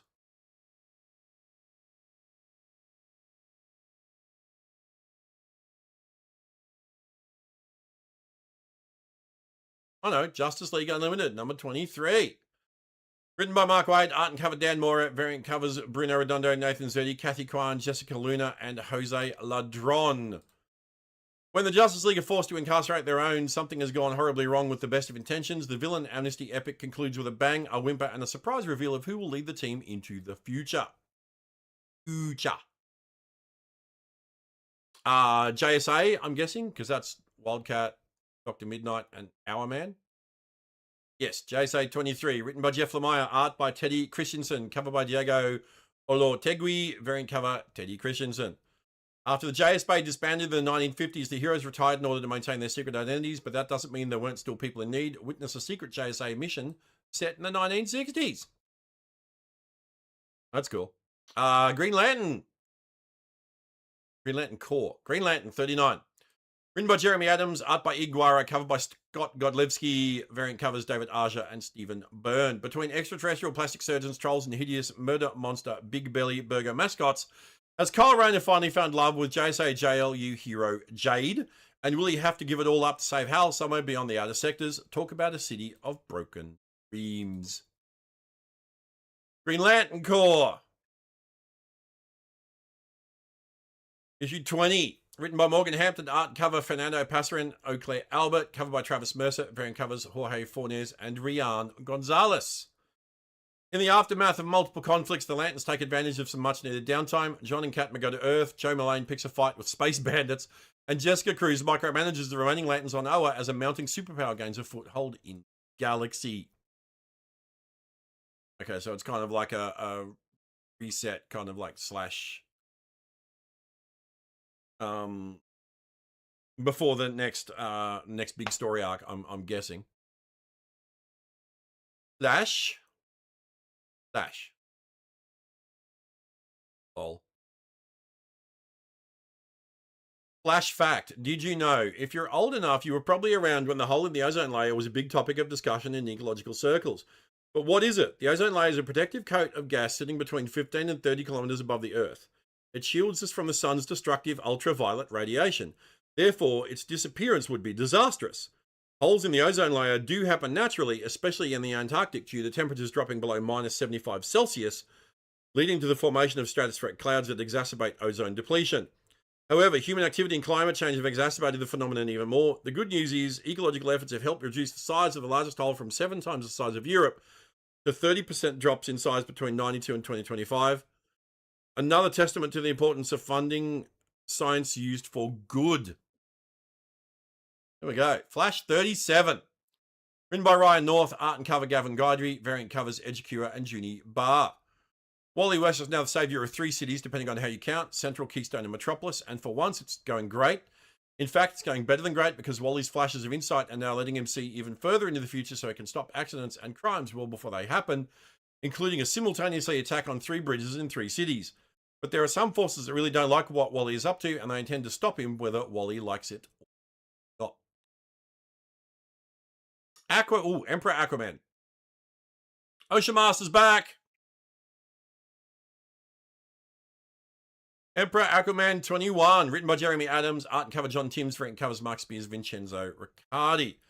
It's an epic clash of good versus evil in the ultimate battle on the 7 seas in Tidal War Part 1, when Ocean Master, Black Manta, Crimson Queen, and more forged an alliance to destroy their shared archenemy. They had no idea that the destruction of Aquaman would also signal the vacated throne of the new Empire of the Blue. But now a massive tidal wave offers the opening salvo to a conflict that will span all the kingdoms of the heavens themselves. Don't miss the start of this new Aquaman adventure. And then we get New Titans. New Titans. Yeah. New Titans. New Titans number 39, written by Tate Bromble, cover by Torrin Clark, art by Sam Basri, variant covers Kevin White and Ethan Young. When the Amazons of the Esquecida come calling for their Wonder Girls' aid, Yara, Flora and her teammates set course for the forest of Brazil and the hidden city of Akihim, where they find a land ravaged by fires and raging spirits. But who is responsible? Titans are here to help, but the Amazons aren't quite so eager to accept help from outsiders. Raven! Constantine and Zatanna. Oh, DC's Quoth the Raven, whatever. Issue 1, written by Tini Howard, Patrick R. Young, Domo Stanton, Nina Vakueva, Rebecca Mock, and others. Art by Isaac Goodhart, Domo Stanton, Nina Vakueva, Rebecca Mock, Francesco Tomaselli, and others. Cover by Sweeney Boo, variants by Don Aguilo and Jessica Fong. Welcome, foolish mortals. Not far from the shores of Gotham City, when the nights grow long, the leaves turn red, and a certain crisp chill comes into the air on a twilight lit by the full moon, the lives of heroes and anti-heroes, from Raven to Swamp Thing, Constantine, Zatanna, Deadman, and more, turn toward the strange and unusual, the occult and delightful, the odd and the audacious. For those looking to give themselves a good warm dose of the shivers, this anthology of scary stories to tell in the dark is the perfect assortment of fairy tales for troubled times, troubled souls alike. Pick up a copy whenever needful things and comic books are sold. We think you'll find it the perfect companion to your handbook for the recently deceased. Lol. And then, is that classic Catwoman? Oh, this is the Batman Robin Year 1 thing.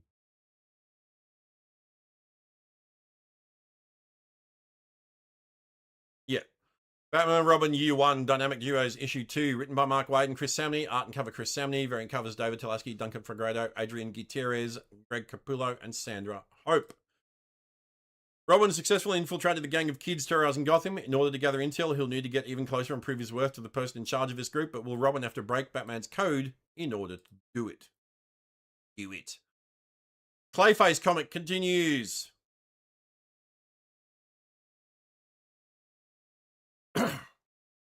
Clayface, Celebrity Dirt, number 3, written by Jude Ellison, S. Doyle, art by Fran Galan, cover by Riley Rossmo, variant covers Mike Del Mundo and Bruno Redondo. Plot of the trailer is double. Basil Carlo's investigation continues with shocking videos of a designer supplement side effects. Surely there's no connection to the missing women in the other Basil Carlo's orbit, and how will the real Basil convince Dr. Victoria October to help him after she learns his most deeply buried secret, especially now that his only friend in LA has gone missing? Horror sensation Jude Ellison, S. Doyle, and rising star Fran Galan push their body horror noir to terrifying new extremes. This has got to be world's finest, right? Yep, Batman Superman World's Finest 55. Written by Mark Waid, art by Adrian Gutierrez, main cover by Dan Mora, variant covers Torrin Clark, Adrian Gutierrez, and Torrin Clark. A new story arc begins and leads our heroes into the crosshairs of the League of Assassins and their leader, Ra's al Ghul. Will Talia stand between her father's goals and her beloved Dark Knight? Question mark? The Bizarro comic continues.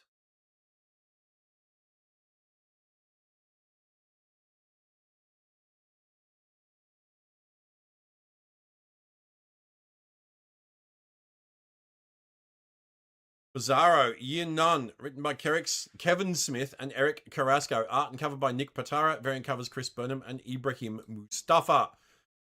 As Jimmy and Perry adjust to life on Bizarro World, this backwards planet of opposite reveals itself to be more than a mirror of reflection. There's something sinister in the madness. It's almost as if everyone on the planet is a plaything, a draft to be tossed away and reworked, a deranged game of life, death, rinse and repeat that me no like at all. This am a terrible installment of the official Bizarro origin you need to miss. For those that are unaware, Bizarro talks in reverse speak. So him saying you need to miss means you need to get this. And that a terrible installment means it's a brilliant installment.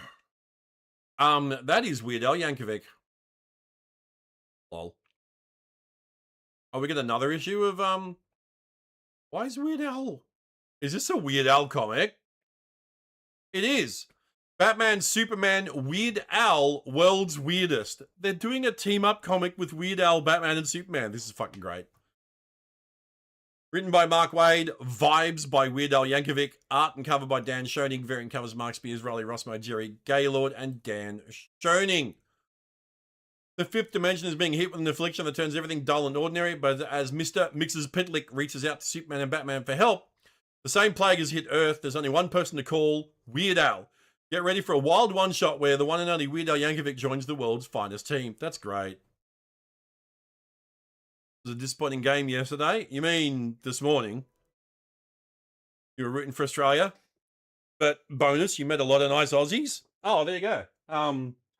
Yeah, we're not talking about that here because clearly the referee was blind.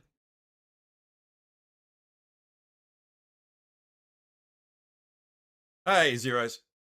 Adventures of Superman, Book of L, number 12, written by Philip Kennedy Johnson, art and covers Scott Godlewski, variant covers Lucio Perillo and Kyung Eom. In the final chapter of the Book of L, Starchild and Red Sun are reunited with the surviving heads of the House of L to save existence from a man driven beyond madness to godhood by grief. If Superman lives up to the legends, he'll find a way to save the universe from Krulux and save Krulux from himself. The heart-rending, inspiring conclusion of Philip Kennedy Johnson's vision for Kal-El. The DC Sonic crossover continues.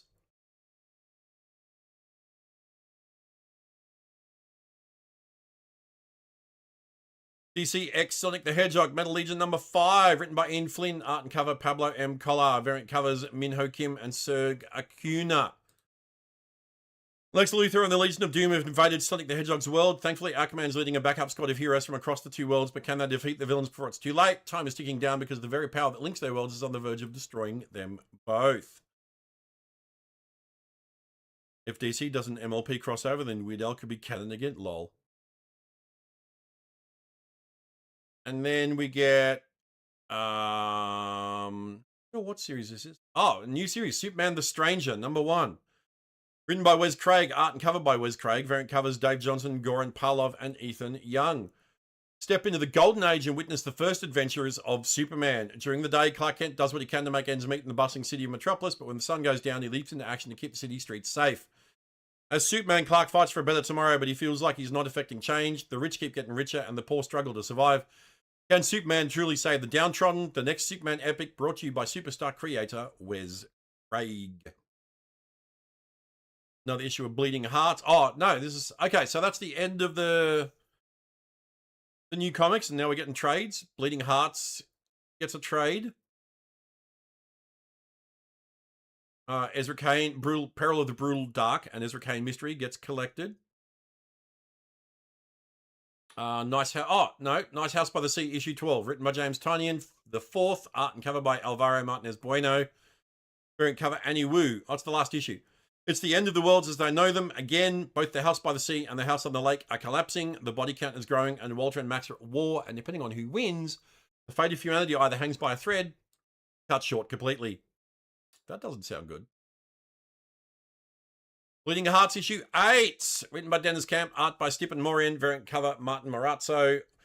Hope knows he can't keep the secret of his beating heart and changing sympathies forever, but who can he trust without bringing the whole horde down on his head? And what has Rabbit found in her new hiding place? An interesting take on zombie comics, that one. And this is End of Life, number 8, written by Kyle Starks, art by Steve Pugh, coverage by Gerald Perel, variant by Jesse Lonigan. Eddie's nightmare with Niels and Rumpelmint is almost at its end, but he's got a bigger problem with little cock. What a name. The revenge-seeking partner of Menagerie Hitman and Wrong Dog superfan, Big Cock. But with Eddie and Little Cock both held captive, can the two actually work together to escape? Jesus Christ, what is this book? What the fuck is this comic? DC, what the fuck? New issue of 100 Bullets, The US of Anger. Issue 3, written by Brian Azzarello, art by Eduardo Risso, cover by Dave Johnson, variant cover Tula Lote. The truth is dangerous and the corporate media will never tell it, but here on our podcast, we're the only ones fearless enough to say it plain that there's a cabal that runs this country, a criminal enterprise dating back to the founding fathers. Our futures are held by the trust and we're ready to blow it all wide open if you like and subscribe. But first, we just got to answer this knock at the door. Oh, I love it. Black Tower, The Raven Conspiracy, Issue 2, written by Ram V, art by Mike Perkins, variant cover by Jeff Decal. Daniel Burrows, a young American CIA trainee, is acclimating to his new London lifestyle, but it's not easy to get used to these strange new co-workers at Black Tower. His boss is getting buddy-buddy with the Russians, his colleague is a witch who's sleeping with a demon, and there's an assassin circling their sorceress spy agency, one who can slip in and out of his target's dreams. Is this Supergirl Survive? No, this is the Knights of Steel. Yeah, Dark Knights of Steel 2, Issue 3. Written by Tom Taylor, art by Otto Schmidt, cover by Yasmin Putri, variant covers Travis Moore, Marguerite Sauvage, and Gerald Parrell. With the House of L's Queen, Crown Prince, and Princess bedridden, Lois of Amazonia jailed, the Amazons expelled, and the threat beneath the waves growing with each passing day, Amanda Waller has everything to gain as she assumes emergency control of the Kingdom of El. Harley Quinn, the L's advisor, must recruit to her cause a young Barbara Gordon for the aid of her visions, and Dick Grayson, who's just about the only person who might stand a chance of finding the missing Prince Bruce. But even as our heroes gather in secret, they're about to discover that there isn't much a power-hungry Waller wouldn't do to cement reign. This is Supergirl Survive.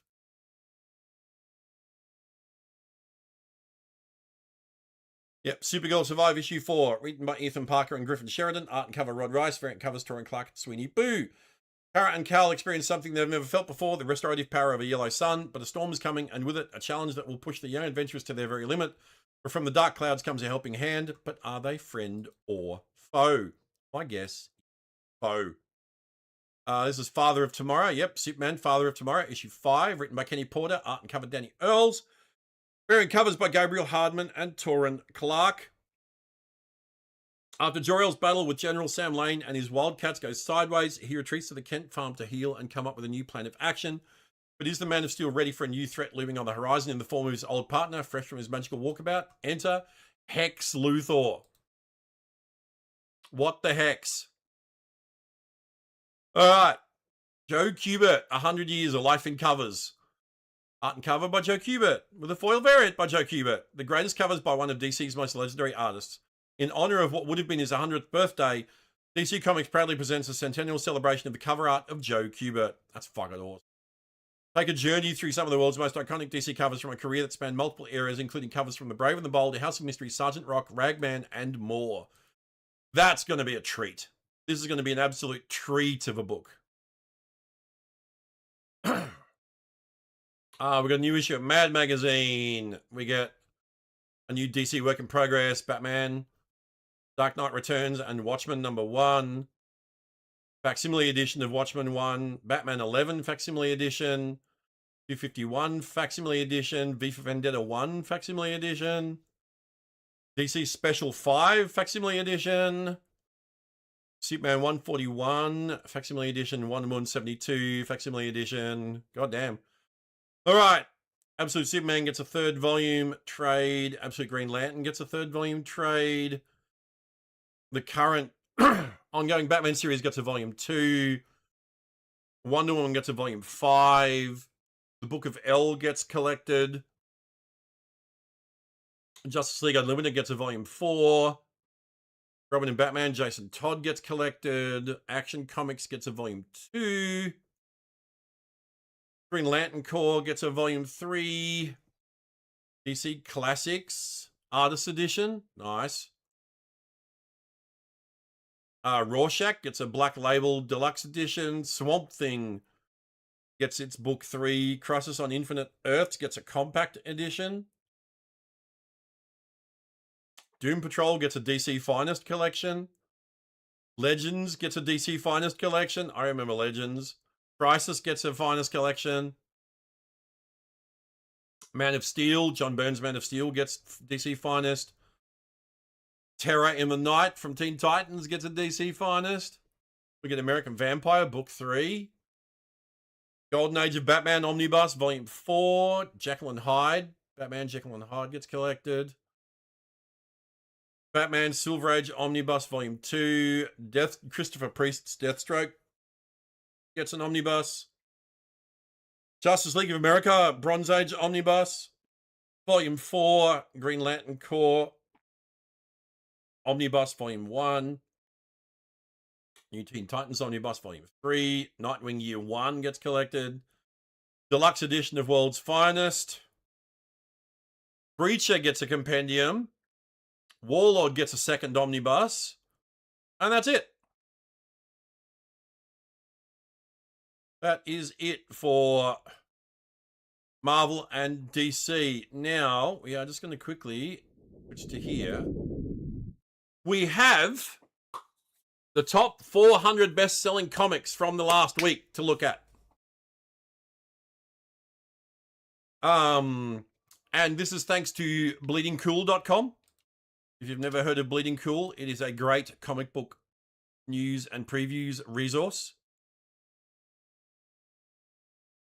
Run by longtime comics journalist Rich Johnson. I know Rich from way back in the day when I was doing news and that on X-Fan and then later Comixfan. And yeah, so Bleeding Cool are now doing this thing where they get information from Prana Direct Market Solutions. Here are the 400 best-selling comic books in comic stores for the week of the 9th of June through the 15th of June, based on point-of-sale data from 600 stores in the Managed Comics and Comic Shop Assistant Systems. So it's not like comic shops globally. This is just point-of-sale data from 600 plus stores. So it's a pretty good sample size, right? Top 10 titles also have market share to compare how well they sold against each other. And we also have last week's market share for comic book publishers, with Marvel topping DC, but only just. All right. So here we go. The percentages. We've got Marvel on 35.51% market share. DC a very close second at 33.94%. Image at a quite respectful 17.7%. Dynamite at 6.46%. And then it drops a bit down to like IDW, Dark Horse, Boom, Titan, Kingspot, and Ignition Press. So yeah, Marvel and DC still the two big guns, but Image putting in a respectable third. Number one was Absolute Catwoman number 1. 100% market share. Oh my God, that means every comic shop on the list, on these lists, it was their top. That's crazy.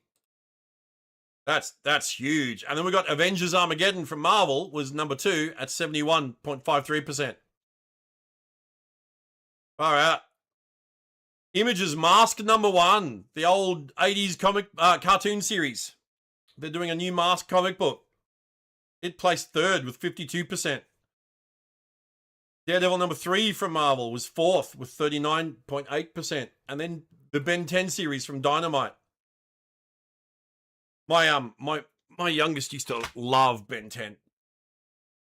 26.47%. Then we got Transformers from Image at 25.47%.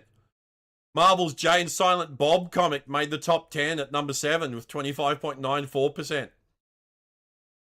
Barbara Gordon Breakout from DC, second DC comic in the top 10 at 22.68%. Black Cat from Marvel. Black Cat is a top 10 selling comic book. That is awesome to see. And again, Marvel have this thing where new comics get 10 issues to find an audience. And if they don't find an audience and get the number of sales Marvel requires, they get cancelled at issue 10.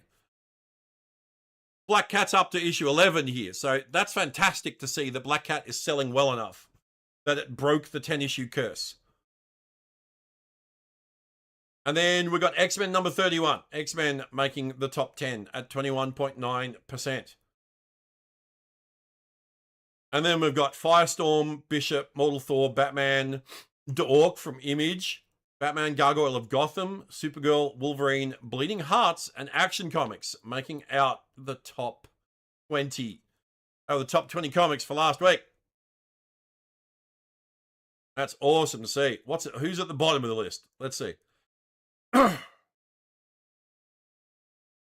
Transformers 30 from Image. That's crazy. Because that's got to be reorders, right? Because issue 33 is in the top 10. So that's got to be reorders for issue 30. Stitch. Ooh, Green Lantern Corps down the bottom there. Absolute, that's got to be reorders as well. Because there's no way Absolute Batman would be selling that low. These have to be reorders. Oh, this doesn't look good. Inglorious X-Force. It's not getting past 10 issues at this rate. It would need a massive sales bump. Yeah, Inglorious X-Force is done. Sadly. Unless these are reorders. Ooh, New Punisher comic is down low too. And Captain America, but it's going... okay, these have to be reorders. I'm calling it now because Captain America's gone past the 10 issue thing as well. It's been solicited, like we just looked at issue 15, I think, today. These have to be reorders. They've got to be reorders. Makes it hard then to work out like how well a comic's doing if we can't see whether they're reorders or not. You know what I mean? I do hope Bleeding Cool can sort that out and maybe show stuff that are reorders.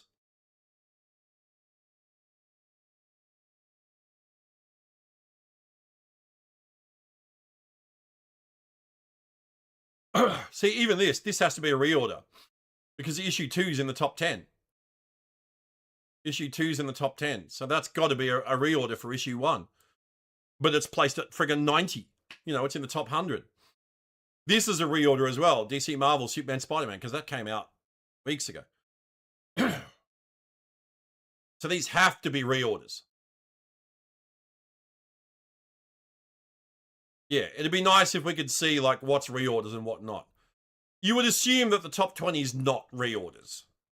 But again, that's just me assuming. Also great to see the new Bishop comic ranking this high. Wonder if that means Bishop might end up getting a new ongoing. That'd be kind of wild. Yeah. All right, gang. I think that's going to do us for today. I just wanted to go over the go over all the previews and stuff like that. I was thinking of doing some rivals today, but I'm not feeling rivals at the moment. Like all of this swimsuit bullshit is just really off-putting. Like I want superheroes and villains in my superhero game, please, not fucking fashion models and swimsuits, you know.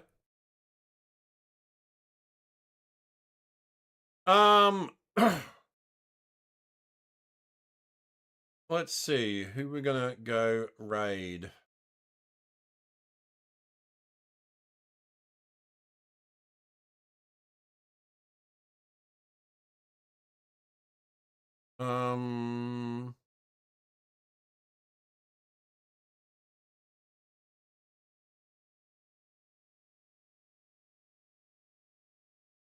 Who are we going to go raid? Oh, Liger gave us a raid yesterday.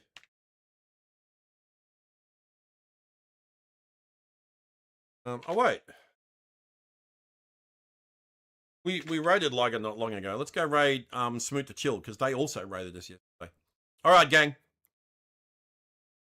Thank you, everybody, for hanging out today and accompanying me on this journey through the Marvel and DC September previews. Some very cool stuff coming up that I'm really excited for, like Legion of Superheroes coming back to DC. Very excited for that.